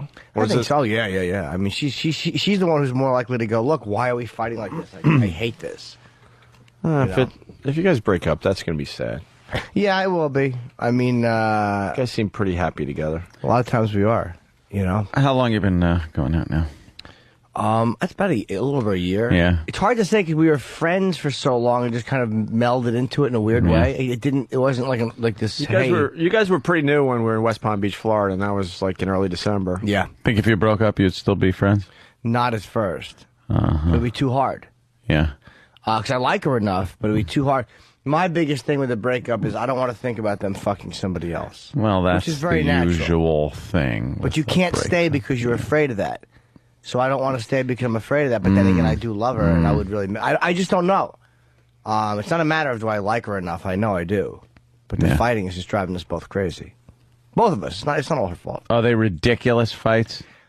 Do they go on, and are they... is there a lot of yelling? Is there just sarcastic barbs being thrown back and forth? She'll pretty much take my cue in an argument in the sense that I'm the one who will push the argument to whatever level it gets to. Uh-huh. She's better at fucking backing off. Like, I can't picture going to her, look, I really don't want to fight right now. Let's just... And I think she would always be like, okay, fine. Like, let's just talk about it. She's really good at that. Any bad level the argument goes to, she'll match me. Oh, okay. But I have to say, I'm probably the one 80% of the time that pushes it from level 2 to level 3 and so on. What's the biggest cause of an argument with you two guys? Her refusal to give up black dick. Okay. That's that's the same thing she complains Can't about you just with me. look? Can't you just look the other way? No, it's too big. No, it's nothing like so. It's nothing dramatic.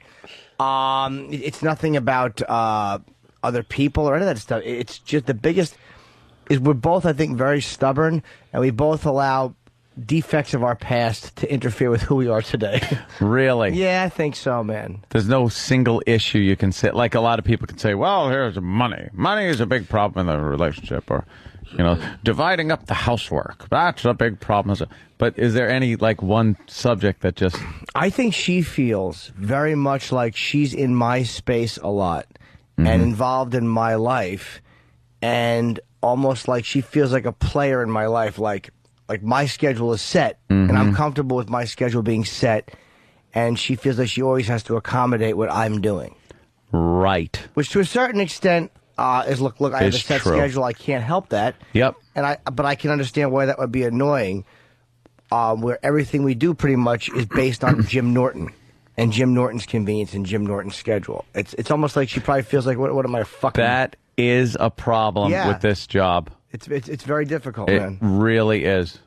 It's a problem with a relationship with this job. Because, baby, I get up at 5:15 in the morning, and she's understanding about that. But a lot of times she'll want to just go out to eat at 10, which I want to do too. And it's hard to have sex. Because when do you have sex? It's like, you can, but it's just, I don't know. It's a fucking nightmare, man.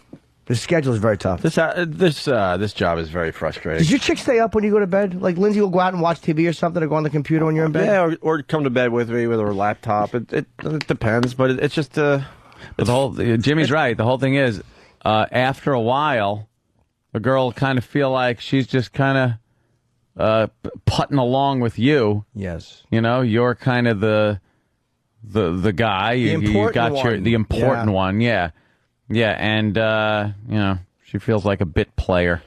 It's the downside of what we do.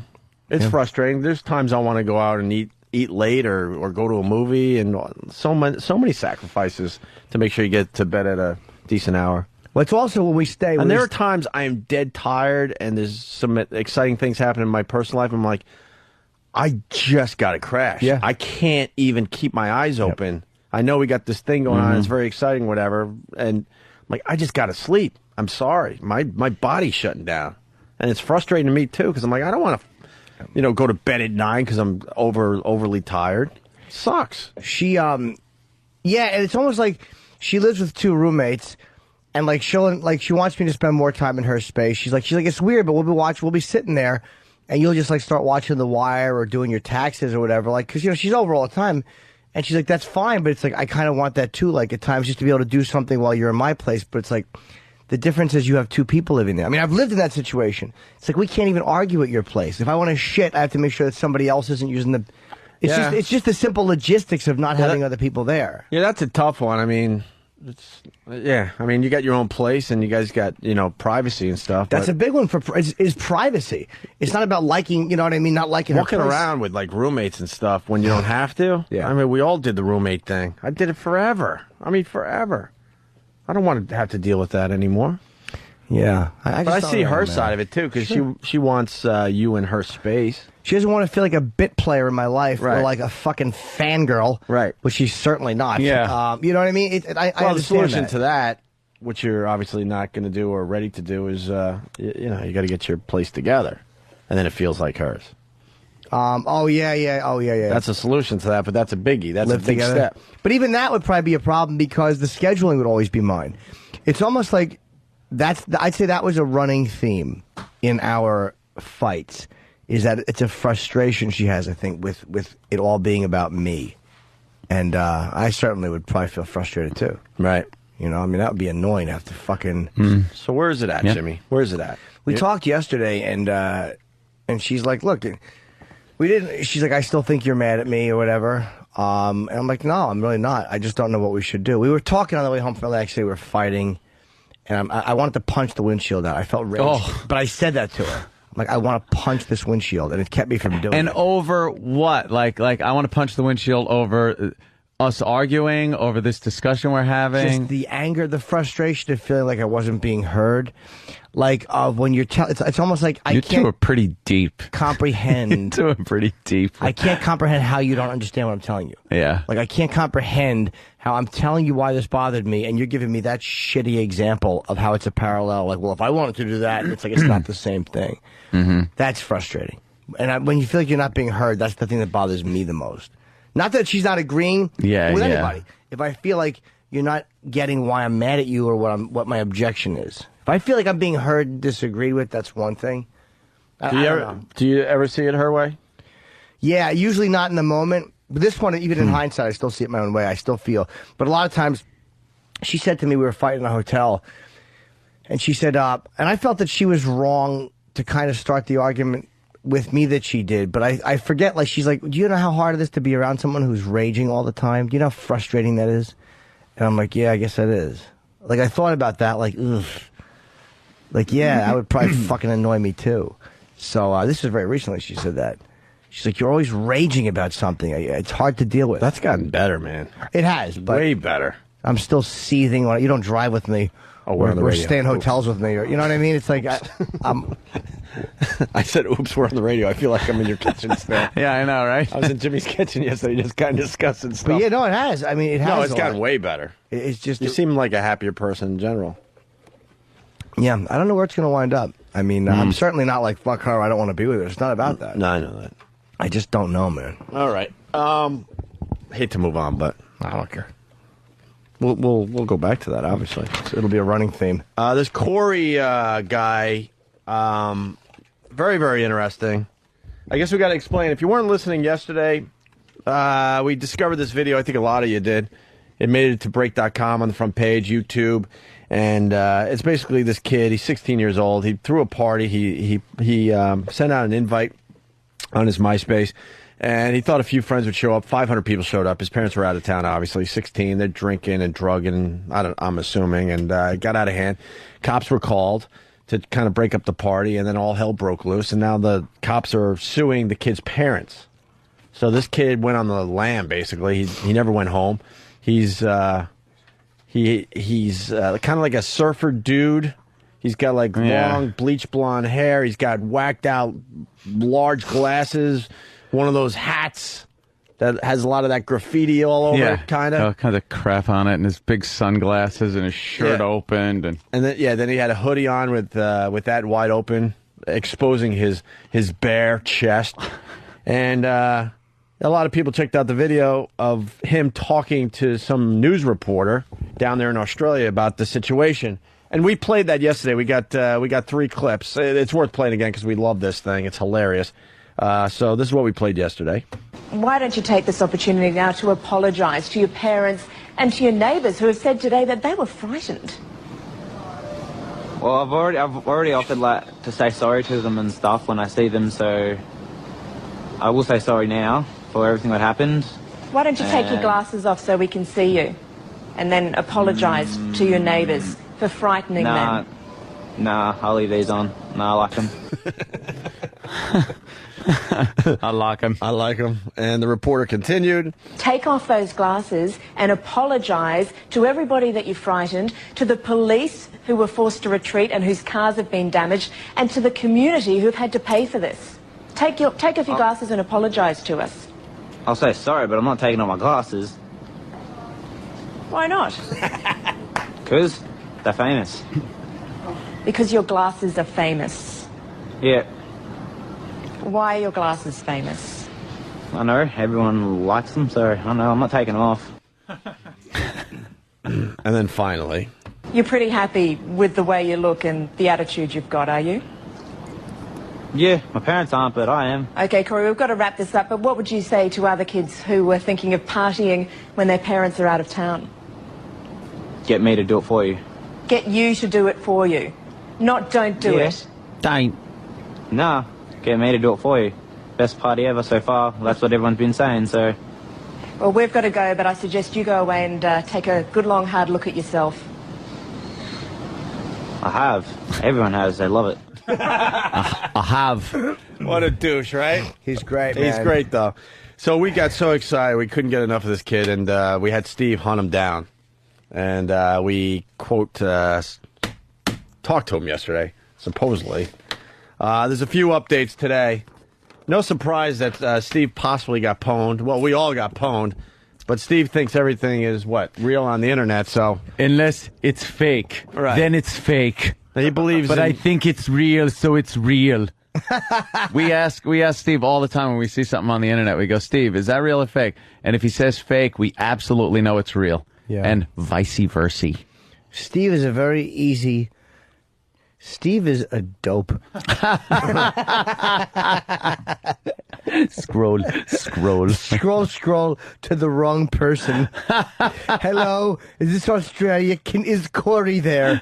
Is this Australia?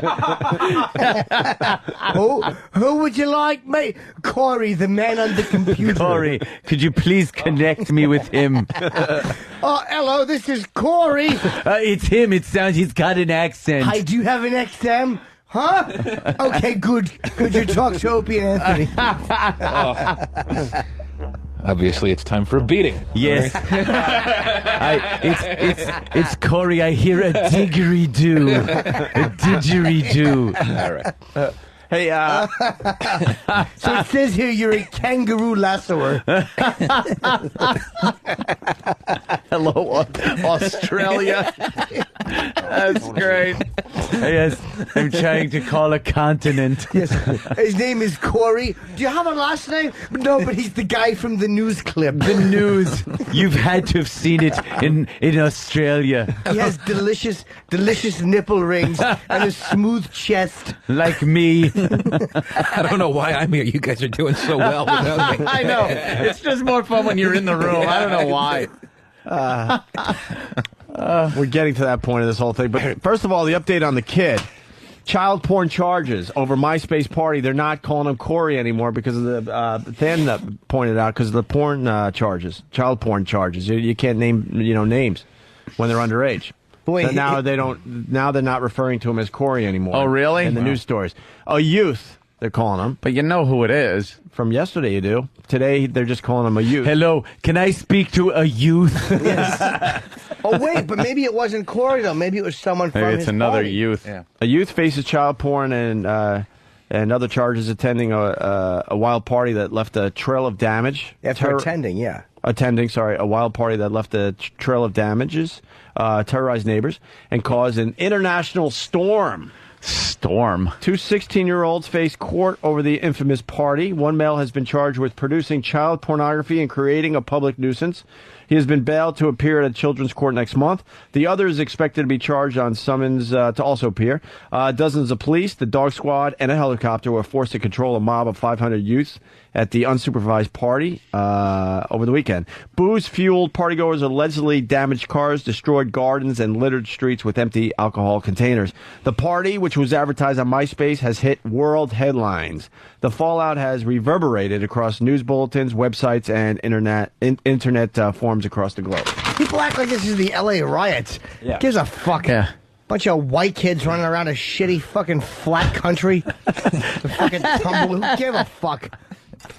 So this is where we get dragged into the story. We got the kid on the phone yesterday that threw the party. We just played his audio, obviously. And now it looks like it wasn't the kid. Right. According to... Or at least according to everybody, yeah. Oh, it's Now everybody now? Well, no, This does seem like it was a scam. Definitely. Yeah, it seems like here's exactly what happened. That the website that you guys plugged yesterday, like within 24 hours of the kid being on the show, is now redirecting to some other website that says, haha, gotcha. Oh, shit. Yeah, basically. It was... Can we get the guy on and give him his props? Sure. Well, wait a minute. Hold I'll on. call him. I inadvertently got the real guy. Yeah. Travis had the guys correct MySpace. What's that about? Oh, shit. Oh, no. What's up, Travis? What do you got on this? Good evening. When Steve asks me to do something, I usually try and do it. And then Steve will try and do it at the same time. And Okay. and Wait a he minute. won't, he won't match notes with me before he bursts into my booth with a phone number. Oh, I found the guy's fake MySpace, and Sam and I immediately knew that it was fake because you've made so many fake MySpaces for people. No, that's not true.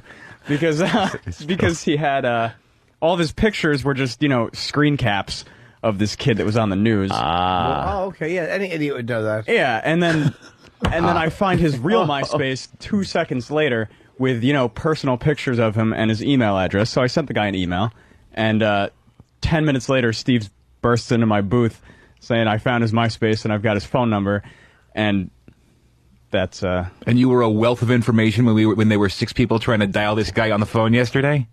Steve, it doesn't matter. I found the guy's real MySpace. You found the point. Yeah, I understand. I'm not saying I didn't get. I didn't get duped. I did a little research before. I did the same thing you did. I did the same thing you did, which is go online, you check Google, you Google the kid's name. Unfortunately, the one I wound up contacting was ranked higher than the one you wound up contacting, and that's why. And that was the first kid I got a response from. Anyway, well, I look for. Point is, listen. Wait, did you get the guy to email you back? No, he never emailed. I think that's because he's in police custody. Okay. Yeah. He was actually in custody when we were talking, I think, to the people yesterday. It's 12:30 in the AM. No, he was arrested after that, I think. Was he? We got duped. So the world gets brainwaved. Is that a new term? Or just for the stupid website? I think that's their blog. Yeah. Slug line. It's safe to say John's surname and myself are probably the greatest humans alive. That's a little pompous. Yeah, a little arrogant. So this is the guy that duped us? Yeah. Well, that guy really thinks he's the greatest person alive. Not a lot of humility there. He said, it's safe to say John's surname and myself are probably the greatest humans alive. Humans? Are you crazy? How about Jonas Salk? Yeah. You pulled a good Throwing prank. something out there. Sorry. No one gets the polio reference. I got it. Thank you. They had a good day. Congratulations for that. Yeah. But that doesn't make you the greatest humans alive. We are. Not even for that day. You had a good day. It started innocently enough. John created a post on Corey Delaney saying what a twat he was, and I searched for his MySpace to gather some more info. To no prevail, it suddenly clicked. If no one can find his MySpace, why not just create one for him? We set to work creating a cheesy-looking background that Travis noticed, with classic party boy music, as well as a fake pricing list for his so-called parties, and an edited video describing virtually the same thing. Here it is in the flesh. And that's where it would be on this paper, but... No, I think it's on the next page. We even registered the domain name CoreyDelaney.org. That's the one that was given out to us to keep the hits up. Then we just sat back and waited to have a good laugh before people would pick up that it's a complete dud and that it would surely fade out after a few hours. I mean, no one would believe that this is the actual Corey Delaney, right? Why wouldn't they? Like, why are they making it seem like you have to be a complete idiot to think a guy with an Australian accent that isn't even saying ridiculous things wouldn't be this guy? Right. Douchebag. Wow, great observation from Joe in Valley Stream. Travis has legs like Matt Roloff. Oh, God. I think they're a little longer. They look about the same, though. They're pretty. I like it. Matt Roloff this season on Little People, Big World, he's in a swimsuit, and you get to see his legs that are barely there. I bet they look good. It's not bad enough that he's a dwarf. He's got legs that are just horrific. The guy ends up saying, wrong! Within 2 hours, we had around 1,000 page views with a good 100 friends. Another 2 hours later, we had close to 5,000 hits with 4 times as many friends. Emails with job offers, marriage proposals, people asking for radio interviews, as well as numerous requests for parties run by the man himself. Stuff like this was regular. I am the director of blank website. I will pay you $20,000 to fly you to New York if you shout out my company. I also have a website. Another poster. I also have a website. I want you to promote my next party. I will fly you out to New York. You could stay at my penthouse in Midtown, or I will get you a room at the Four Seasons. These are creeps that want to have sex with the kid. Of course they are. We were shell-shocked. Surely the Globe can't be this stupid. The MySpace is obviously a fake, judging by the following facts. Phony price lists that are obviously a gag. Paragraphs that pay him out to no extent. And you can check this out for yourself. Is that still up there? No, because that's what's up there right now. That what Dan is looking at is what's up there right now. So you can see, all right, CoreyDelaney.org just says you all got brainwave. The fact that it says this is the who I'd like to meet section, whatever. Oh, and the small issue of Corey being held in a police station for questioning while we did the majority of the stuff on MySpace. The who I'd like to meet thing is they say I'd like to meet the real Corey. What's his face? Delaney. Oh, okay. That was hard to read there. Who the Thank you, fuck Thane. knows what time it is in that shit country? Right. Anyone that has an iPhone. Yeah. Yeah, you can just pop it right in there. Boom. Tells you what time it is. The whole world cares. A big party with a bunch of fucking white kids running probably through a dirt street. No one cares. Berries in it. And then... berries in it. And then... A dead dingo on the side of the road. A wallaby. Fucking elk taking shits in the driveway. And then we get dragged in right here. Opie and Anthony get brainwaved. Oh, boy, did we. But then came the big time. So they were tricking everybody, but we were the big ones. We're the big time. We were the big fish. It rocks. For those of you who don't know, the Opie and Anthony Show is an American talk show on satellite radio, which gains a good 10 million listeners every morning. G'day. Could you show that to fucking Logan for the renegotiation? Screw Logan. Or is that how we got him on the phone? And Show it to Mel. Is that how we got him on the phone? They talked to 10 million people. 10 million people. No. I left out. Every morning we talk to 10 million people. Wow. We received an email from them at this point in time saying that they would like to do a live interview with Corey Delaney on their show, if he was willing. Only Corey wasn't there, just us and our stupid fake MySpace. At 12:23 a.m., after a few connection issues, John's surname appeared as the infamous Corey Delaney on the Opie and Anthony Show. Listen to it here. And then they have a link. And our interview made it to Break.com. Yeah, it made it to Fark and Break and a couple other websites too. So it's not like we're the only jackasses that fell for this. The guy sounded like the Corey jackass. Sorry, whatever. All right, guy sounded like the guy that's on the video, an Australian accent. It's not standing in front of a fucking webcam. I couldn't visually verify exactly who he was. Right. And and nobody, and I'm getting kudos from guys like Drew at Fark and the guys at Break going, wow, good job. So nobody else is going, hey, stupid, it's not him. Did they take us off break? Nope. Oh, okay, cool. Well, the kudos are going to have to turn into something else. Oof. Well, wait, no, that was not bad. Almost. What'd you say, dudos? Yeah, almost. It's awful. I know. And you made me repeat it. And I knew what you were going for. I think I'd give you one because you're a little sad today. I am a little. I never play that game with you, but what the fuck? But I felt that we did a good interview even though it wasn't him. Yeah. Hey, maybe you can get Tim Manson on the phone. We can do a prison interview with him. Well, how about everyone listen for themselves? Well, before we do that, can we quickly... did I make a mistake? I hate when I make mistakes. But you got a lot of them. Hello, sir? Hello. Hi, what did I do? You said that Jonas Salk was better because the two guys were saying they were the greatest humans alive. Jonas Salk, sir, is dead. Now I want my Rick Springfield tickets. Okay. I thought he was going to say something about polio vaccine. Oh, no, you got all Jonas that right. Salk was a cocksucker. Of course he was. We all know that. What? I don't know. Fucking polio. Cares Breaking about news. it. Who cares about it? Made for funny photos. Back in the good old days. Sure it did. Those braces. A bunch of people that look like the little teeny trees from the Karate Kid. Fucking heads and metal leg things. I'd like me metal leggings, Mom. Got the polio. Oh, it's awful. Big clumpy shoes. Fucking... One fucking sole is average length, and one shoe sole is 9 inches long to make up. These string bean legs. Jonas Salk fucked all that up. Yeah. So let's listen. Oh, wait a minute. Well, we're getting an exclusive here on line 2. Oh, good. That's good. Steve? Yeah? You want to take this call? Absolutely. Hello? Hello.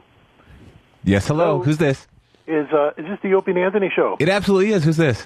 This is Amelia Earhart. Wow. Amelia Earhart missing for so long. Oh, yeah. That's fantastic. Cool. Go in and fuck up your own name, Amelia. Well, it's been lost for a while. Thank you for taking my call. I appreciate it. And please check out my web space, Punching Out. Well, you should have punched out, perhaps. He did well. So let's listen to this. This is us talking to the fake Corey yesterday. Now it's interesting to listen to. Listen to the signs that maybe this guy wasn't real. Here we go, the first clip. We say, hi, who's this? Yeah. And he says John's surname. Right. Go ahead.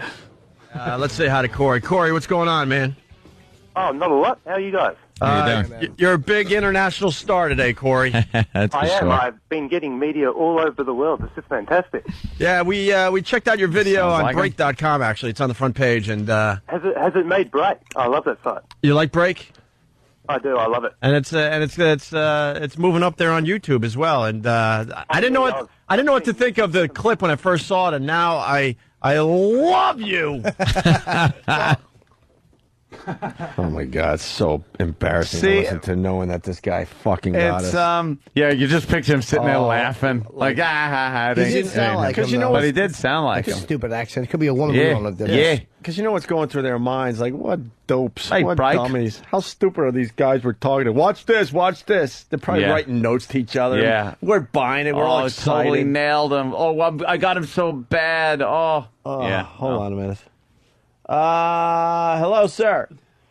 Hey, it's Jimmy Hoffa. I'm over in Queens.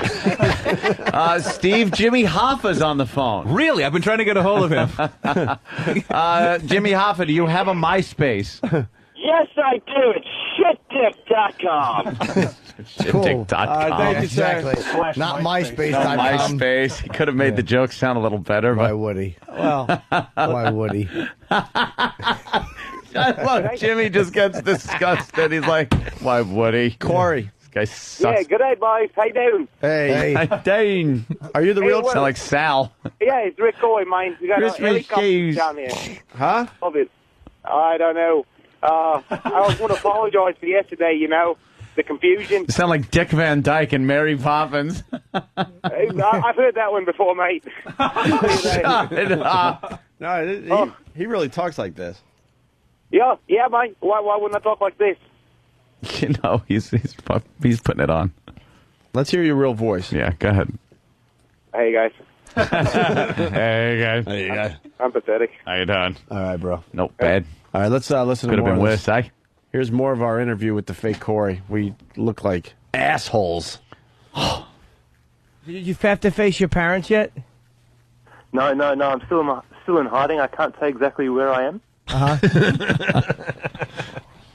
Are you still somewhere in Melbourne? Yeah, but Somewhere in Melbourne. okay. So, what do you have you talked to them at least? Like, what do you expect to happen when you go home?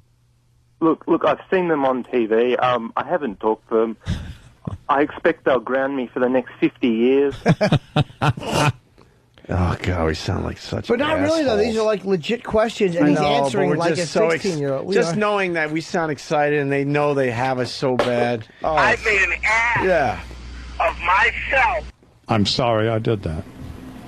I'm embarrassed that I did that. Ba ba ba ba ba ba ba ba ba ba ba ba ba ba ba ba ba ba. All right. Hold on a minute. I got to take a phone call here. Who's calling? Hello. Hello. Hey, hi. Who's this? This is Elvis Presley, baby. Oh, Steve, it sounds like him. What do you think? I think it's him. All right, Elvis. I need you to get a hell of Priscilla for me, all right? Get her website for me, all right? And tell her I'm alive. All right, we'll go to your web. Punch out. Punching out. Can I ask why we had a faker yesterday, but now why everyone's dead calling? Yeah, well, How does this translate into contacting the dead? Because it's tough to stay in hiding these days. There's no other way to do this pitch, I mean, if you think about it. And how did Elvis know to say punching out? Yeah, he's been listening. Hi, who's this? This is DB Cooper.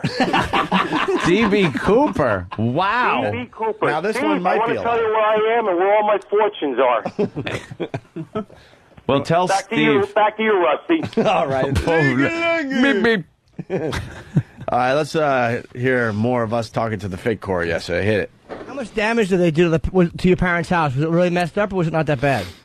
You know what? I can't remember. I haven't been back there much. He just fled the area. It's just a burned out husk of a house. Was there a lot of drinking? I do remember it was pretty bad, but the extent of the damage I can't remember. Was there a lot of drinking and drugging going on? Absolutely. Oh my God, I can't even listen to this. I don't know you. Who is this? Don't come here. I'm hanging up the phone. Prank caller. Prank caller. Lance! Yeah. Let's go to the next clip. Hey, how many offers have you gotten? He said that you got offers like to throw parties now. Oh, and I'm interviewing like fucking Barbara Walters. Oh yeah, stop this. I know. See, you're with me, Jimmy. It's I'm a uncomfortable. piece of shit. It's uncomfortable when you know you're being had. All kidding aside, how do you feel? What a fucking asshole! If you were a tree, what kind of tree would you be? Oh, that would have been a more interesting question than I was asking. So, your parents, we talked to your parents, just asking them real journalist questions. Nothing interesting or funny about them. Just excited that we got an exclusive. All right, continue with that clip. Hey, how many offers have you gotten? He said that you got offers like to throw parties now. Oh, absolutely. They're just pouring in. Too many to count. Are you going to do it? All over Australia. Well, it depends. I might, For the money. Get me out of Melbourne for a bit away from my parents. But hold on, this fucking. I want to see if fucking the master interviewer, if the FBI profiler has any more tough questions. So you going to do it for the money? Fucking asshole. It sucks when you're had. I'm a bag of shit. It doesn't feel good listening to this back. Hey, I should have started bleeding from the eyes like a Cloverfield bite victim. Swinging. Oh, no. Hey, there's a couple people that's seen the movie. Intriguing. Go ahead. All right, hey, Steve, can you take this phone call, please? Absolutely. Hello? Hello? This is Osama bin Laden. Oh, jeez. Somebody get the FBI. You infidels. You have not found me yet. Well, I'm in hiding. You think this will make the news? I mean, we're talking with Osama bin Laden there, Steve. It absolutely will. I'll cut it up and send it off to all the papers. Send it off. You think Fark will post our interview? I don't think Osama Fark's bin Laden? posted anything for a while. Oh, you just fucked I up all your listen to the Opie connections. and Anthony's show all the time. All right, thank you, Osama. It's good Osama, who sounds like a fucking Hindu. Indian customer fucking service. We look like assholes right now, man. Yeah, we do. More of the fake Corey interview. You look like you just got done partying. She couldn't believe you wouldn't listen to her. That was the beauty of it. She couldn't believe you wouldn't obey her. Good like point. I said, I treated the show with a contempt it so clearly deserves. That's a good line, though. I know, he's probably talking about us. Yeah, true. True that. Fucking. Oh, I was praising a faker. Freaking idiot. Idiot. Yeah. Let's see what I got over here. Play the next clip, please. Oh. Where can we find these videos? We'll play more of these on the show. There should Well, Go ahead, sorry. Keep your eye on YouTube, and hopefully some more will pop up. Okay, we'll do that. Hopefully some more of my fans will put it up. That was sarcastic. Good. Mm-hmm. Goddamn liar! You're a liar! Yes. Mm-hmm. And finally, one more Remember you piece kept of... playing that clip when that author was in that Hope They Serve Beer in Hell book, Tucker Mack? Tucker Mack? Oh, yeah. Oh, that was uncomfortable. Let's play the last And then 80 clip. people shit. Right. Last clip. We're going to check in with you, but the next time we try calling, you're not going to take our call. That happens all the time with us, with you internet stars. Oh, no. Oh, yeah, how it is. Remember, One day gone the next. just turn it off, E-Rock. Oh, my God. Oh, my God. You internet stars. Some kid in his fucking parents' basement. We're part of a Jerky Boy tape. Oh, my fucking God. Hope and Anthony can paint each other up. Oh, Paint each other up. shit. Can you go back? I got to hear how uncomfortable this is for everybody. We're going to check in with you, but the next time we try calling, you're not going to take our call. That happens all the time with us, with you internet stars. Oh, yeah, how it is. Remember- Yeah, one day gone the next. Yep. He was right about that.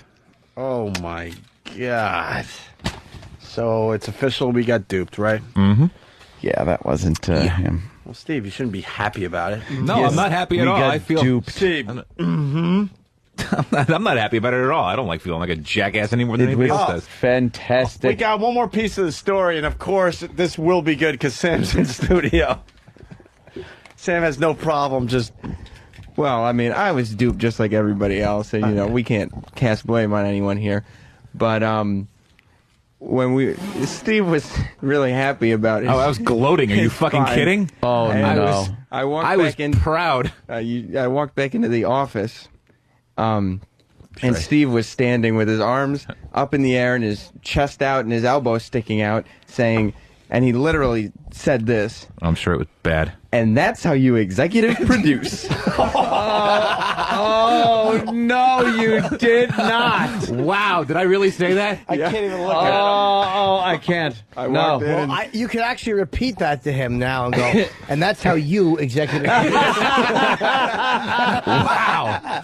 Wow. And a man in my position can't afford to be made to look ridiculous. Wow, what a schmuck.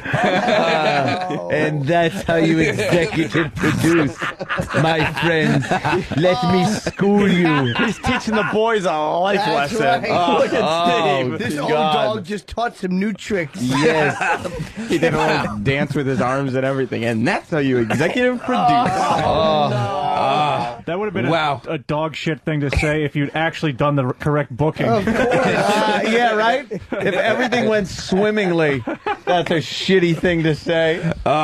And that's how you... Oh, I cannot look at Steve. What makes today look different than another day? Oh, no. I just got a communique, and it says, Tupac here. My new track drops at myspace.com// stomach staples. Tyson Walter. Oh. Tyson? Oh, how's Tyson? Huh? How is Tyson? I got to give him a call after the show. Long time. We haven't heard from Tyson in a while. That's how you executive produce. Oh, that... Because that's fucking Beretta, and that's the name of that tune. Yeah. All right, Rummy. That's right. Hold on. I got to shoot a money-grubbing cunt right in the belly. I say we destroy these this website. Okay. What is it? CoreyDelaney.org? Yeah, no, that just forwards to MySpace. I was like, I don't know. I think they've got some filters. I think they've got some filters. Yeah. Yeah, Steve, could you say it once? What? What Sam said you said. The way you said it. Yeah. Stand up and do it. Come on. Yeah, with come on, I wanna see the arm. And that's how you executive produce. We need to clean No, you're acting now. Come on. I don't know how I said. I really don't know how I You're said standing it. up. Stand up. Stand And up. your Get the chest feel out. of it. Get into character. Chest out, arms like this, arms like this. Arms like Almost- this? Yes. And elbows sticking Into out character, a you're little more. playing There you Elbows go. sticking out. Okay. And you Almost you just, like you're ready to, Yeah. And that's how you executive produce. No? A little more gloaty about it. And that's how you executive Well, I can't produce. gloat right now because I feel like utter shit. Well, just imagine it's the real Corey, and he just called in, and the interview went well, and I walk into the office and look at you, and you say, and that's how you executive produce. You're fired. Good. Is that how he did it yesterday? yeah, a little more loud and boisterous about it. But I would like to hear a more boisterous version if you don't mind. I mean, I please? More boisterous. Yes. And that's how you executive produce.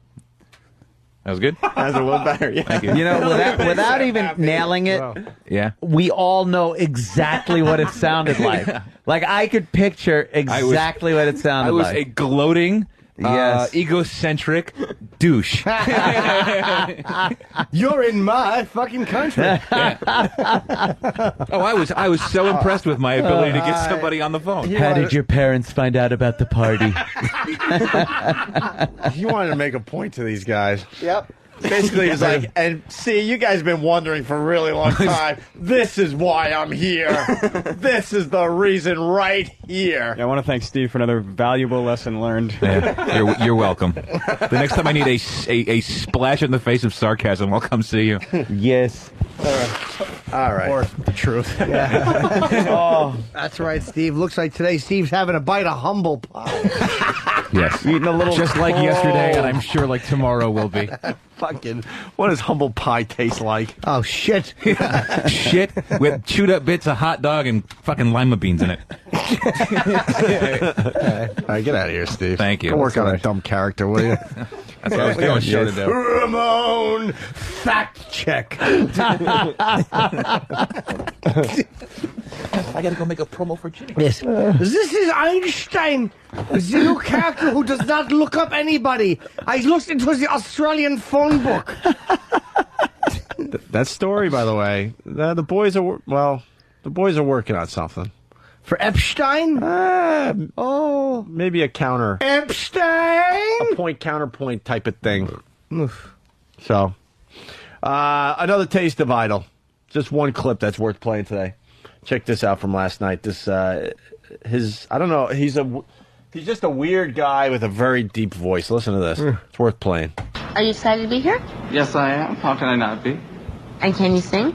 Yes, I can. And what are you going to sing today? I'm going to sing Go Down Moses. Wow. Listen to this. Okay. Whenever you're ready. When Israel was in Egypt's land, let my people go. Oppressed so hard, they could not stand. Let my people go. Go down, Moses, down Egypt land, and say, Pharaoh, Pharaoh, let my people go. That guy stunk. You know what we're going to do with that, Sam? I'm handing it to you. Isolate, let my people go. I'm going to play that so many fucking times tomorrow. It's going to drive people nuts. There you go. Dan, what do you got? What do you got? From Thomas Overbeck from Dallas. Mr. Favisham, that's how you executive produce. Mr. Favisham. Oh, my gosh. All right. Steve, could you come in the room one more time and give me that line? Mr. Faversham, that's how you executive produce. That's how you executive produce. How funny is it the second time Gleason comes in? What, the way I just came in? Yeah, yeah. And the way he, did the head when he... Oh, when he comes in, shuts the door, and leans on the wall? Oh, my God. Fucking ham. There's no one funnier than Jackie Gleason. No. Nope. I just found my Honeymooners DVDs. They're so fucking I'm gonna good. go through that again. We were watching it, me and my ex-girlfriend. Watching. She's not a honeymoon. She doesn't know about them really.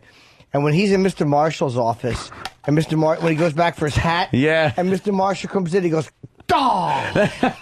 And he moves his arm with the hat like he swings his arm while holding the hat, like just trying to, "Dawg! Dawg!" Oh, God, was he funny?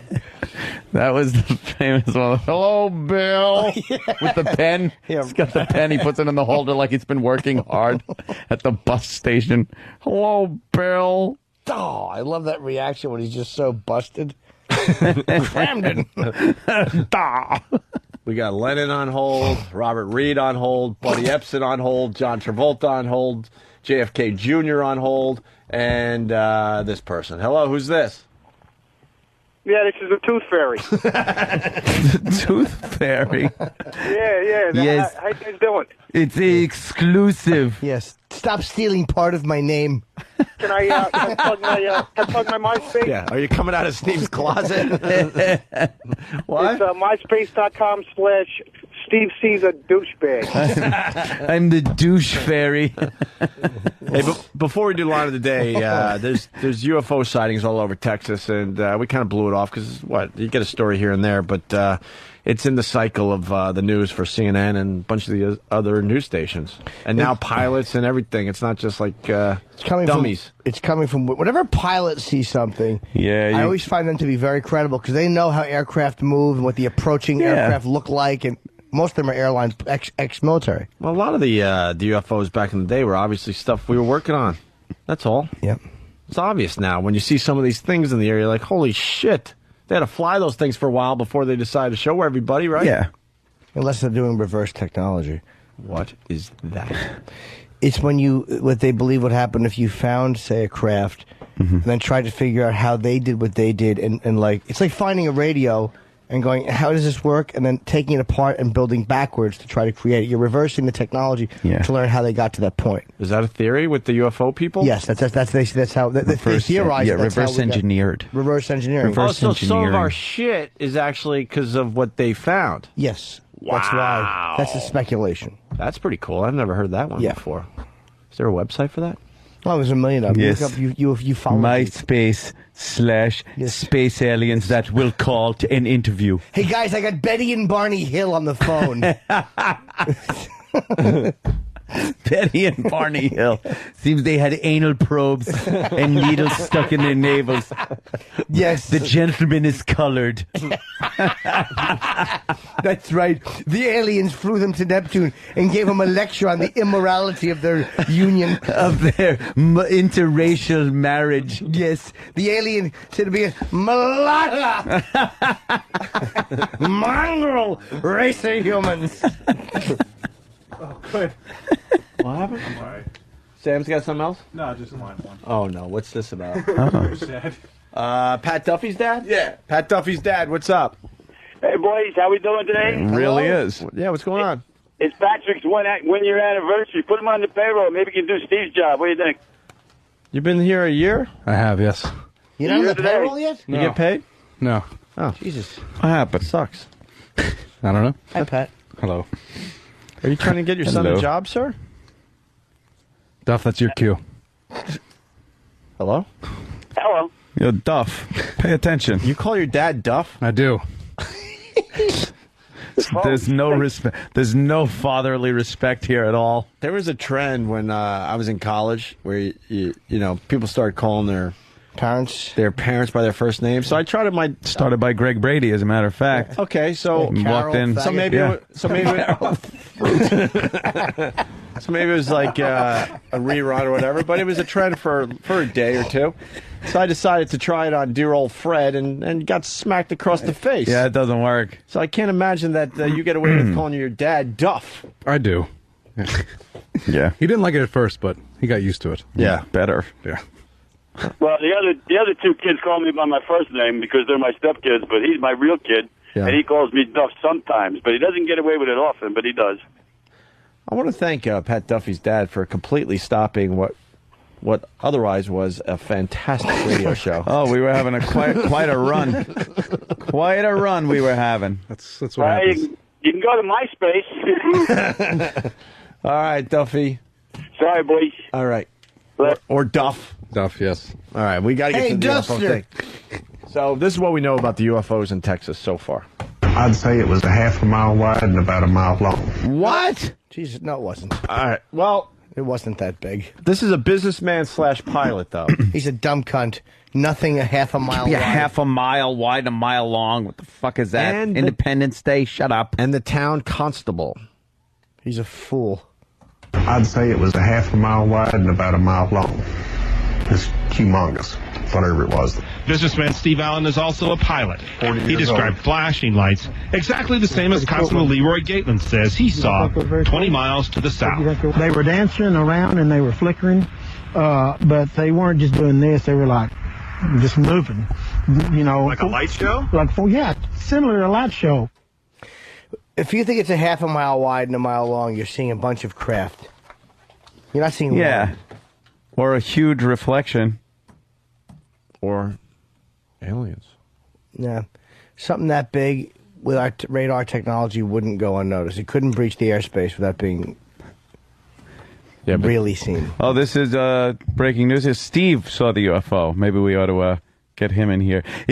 I saw it. It was cylindrical shaped, had a head on it, and it was coming right from my mouth.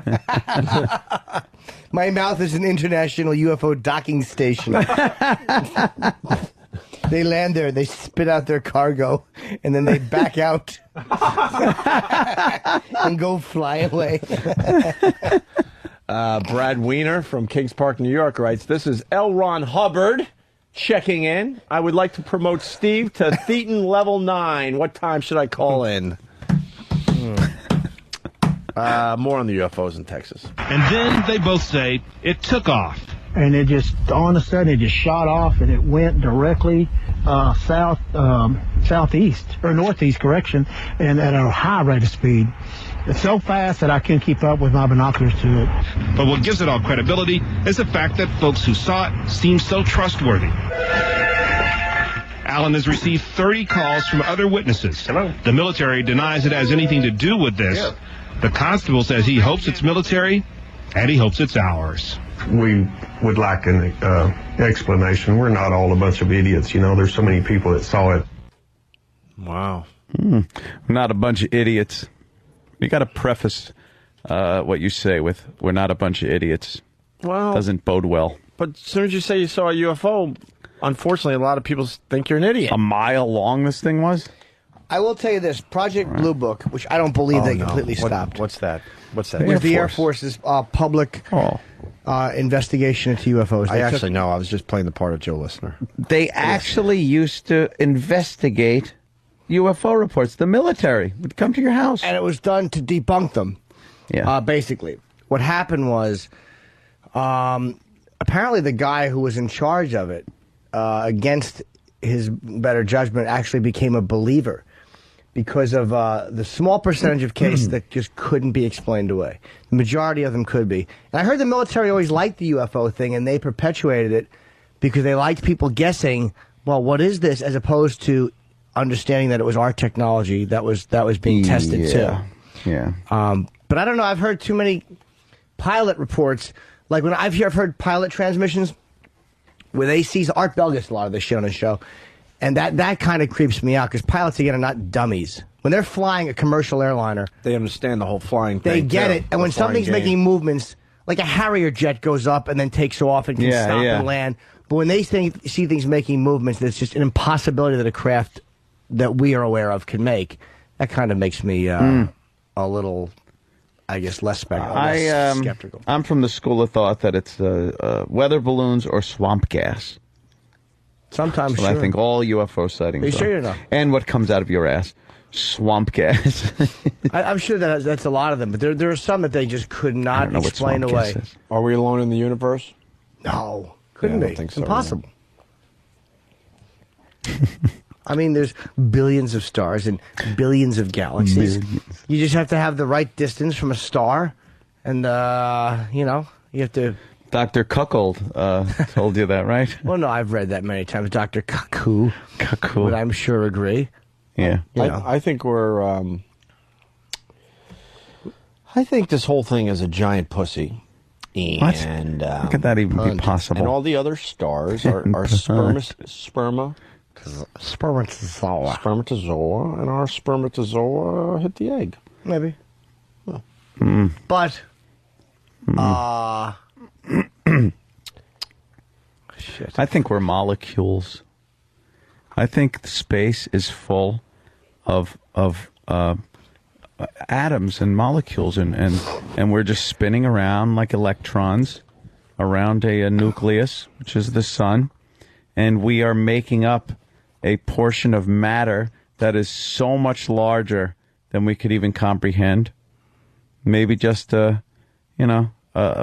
we're a molecule in someone's hair on some giant world somewhere else. And that's what we are. We just keep spinning around. How do you explain the construction worker behind you, though? We figured like some shit out. Sitting on this little electron we call Earth. Working on a building right behind you. Yeah. Molecules can't do that.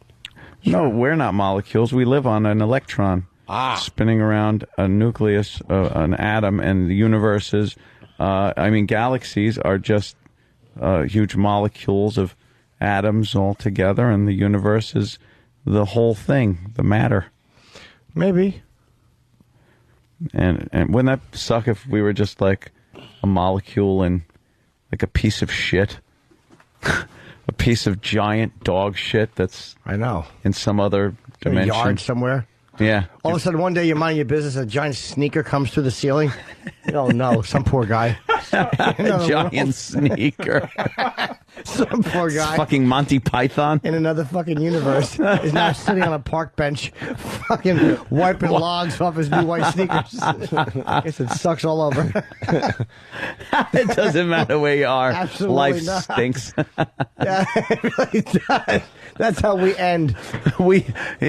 Our world ends, and he's all pissed because he's scraping shit off of his sneaker. He he's fucking. And that's all it was. Yeah, all you see is a giant tread. That is hilarious. And every creature in our universe hears, God damn it! And we're all dead. Just completely wiped out. I'm going to discuss this with my yogi today. You talk to your As yogi. we sip some yogi tea. Yogi. And that's it. Yes, I have to go home and nap so I could go to the gym. Suck this cock. I got to get big. Big and muscular. That's right. Bigger than yours. So you could fight off the Thetans. That's exactly it. Let's do line of the day. Fat pig, selfish fool. What happened? Raging Bull. Oh, SkiColoradoNow.com for info on great deals on 26 world-class resorts and up-to-the-minute snow conditions. You must log on to SkiColoradoNow.com. Runner-up line of the day. She blinded me with cankles. That can't be. It's Steve from Bayshore. With cankles. I think that for punishment, I should fart in Steve's face. You got to fart? Yes. Steve? They're running, man. All right, here's another runner-up line of the day as we get Steve. No LOLs? Yeah, well. So, I kind of enjoyed it. Oh. This is the position I'm in, though. Doggy? I got... That was the second one. Yes. I pulled the old double gag. Steve? Hello.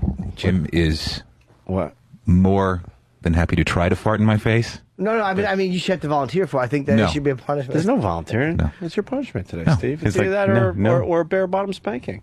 It's your No, choice. there's no bare bottom spanking. There's no. I've smelled plenty of Jim's farts, and they're lovely. But he's not going to be Well, let's farting in my face negotiate. today. What if it's like a foot away? He did it 5 minutes ago, a foot away, and I said, Yeah, it's not like him farting in anyone's face is a treat here. Yeah, exactly. We're talking. Special. Wait, I'll do this. I'll fart in my hat, and then you put it on. All right, Go give me the fart hat. in your hat. You got to pull your pants down, Jimmy. No, I can't. All right, I will. Nah, what's the I'm not gonna shit my hat. You got to shit your hat. That's what I was getting at. Okay. Yo, he just handed Stop over, airing it out. He just handed over the fart hat. He put it on. This is not a pleasant smelling hat. We're fucking children. All right, smell the hat now. That won't smell. You already aired it out. Smell that. It won't smell. Yeah, there's a remnant. God damn it. All right, get out of here. Good. I'm so disappointed. Here's the final runner-up line of the day. Fire extinguisher like that? You might be right, but it might. It's like you imagine, like you're a paramedic. You try to push a stretcher, and there's a wild animal charging you. Here, he jumps right through the foam and bites you. He likes the foam. He likes the foam. Your animal rants are I love talking some of about the best animals. things you do, man. I love animals. I'm an animal fan. I'm an animal supporter. I'm an animal lover. You should you gotta bring some of that to the stage where you I have been. But where you just don't just go off script and just beat up a defenseless animal. Last night's set was all about the tiger attack, Oh, good. fucking bear attacks, and ants. 'Cause I saw a fucking documentary on ants. Did you? What was that about? About the You already told us. deadliest ants in the world. You already told They us. march 20 million in a Yes. colony. They march. We know enough about the ants. Oh, but they're just such pests, Anthony. They're just such pests.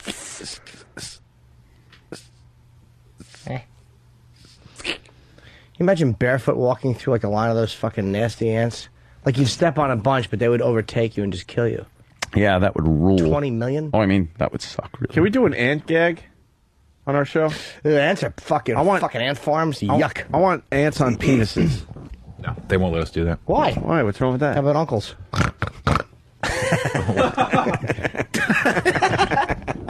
SkiColoradoNow.com. Thank you. Here's your line of the day. Here comes line of the day. Line of the day.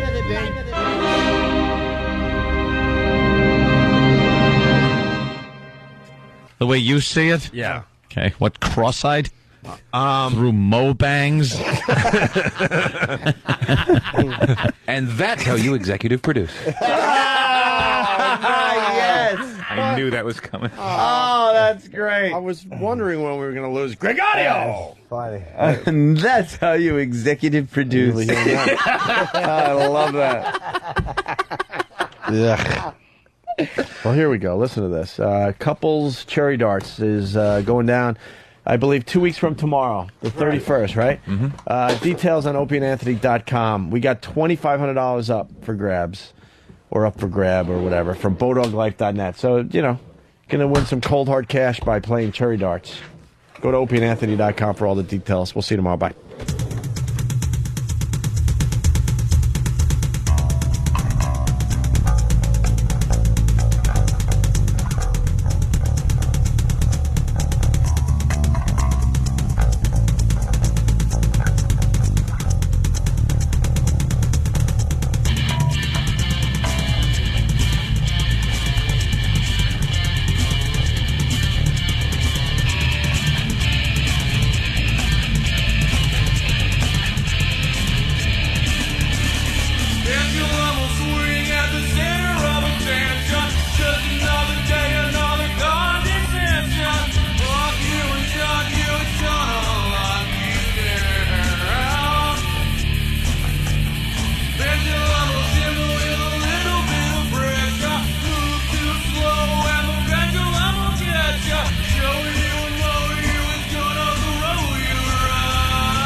Pendulum is swinging back the other way.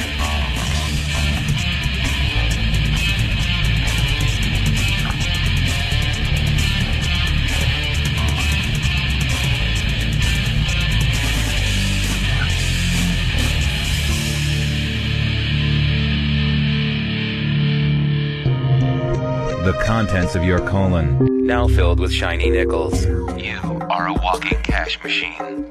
Can you break a 50? Yes, you can.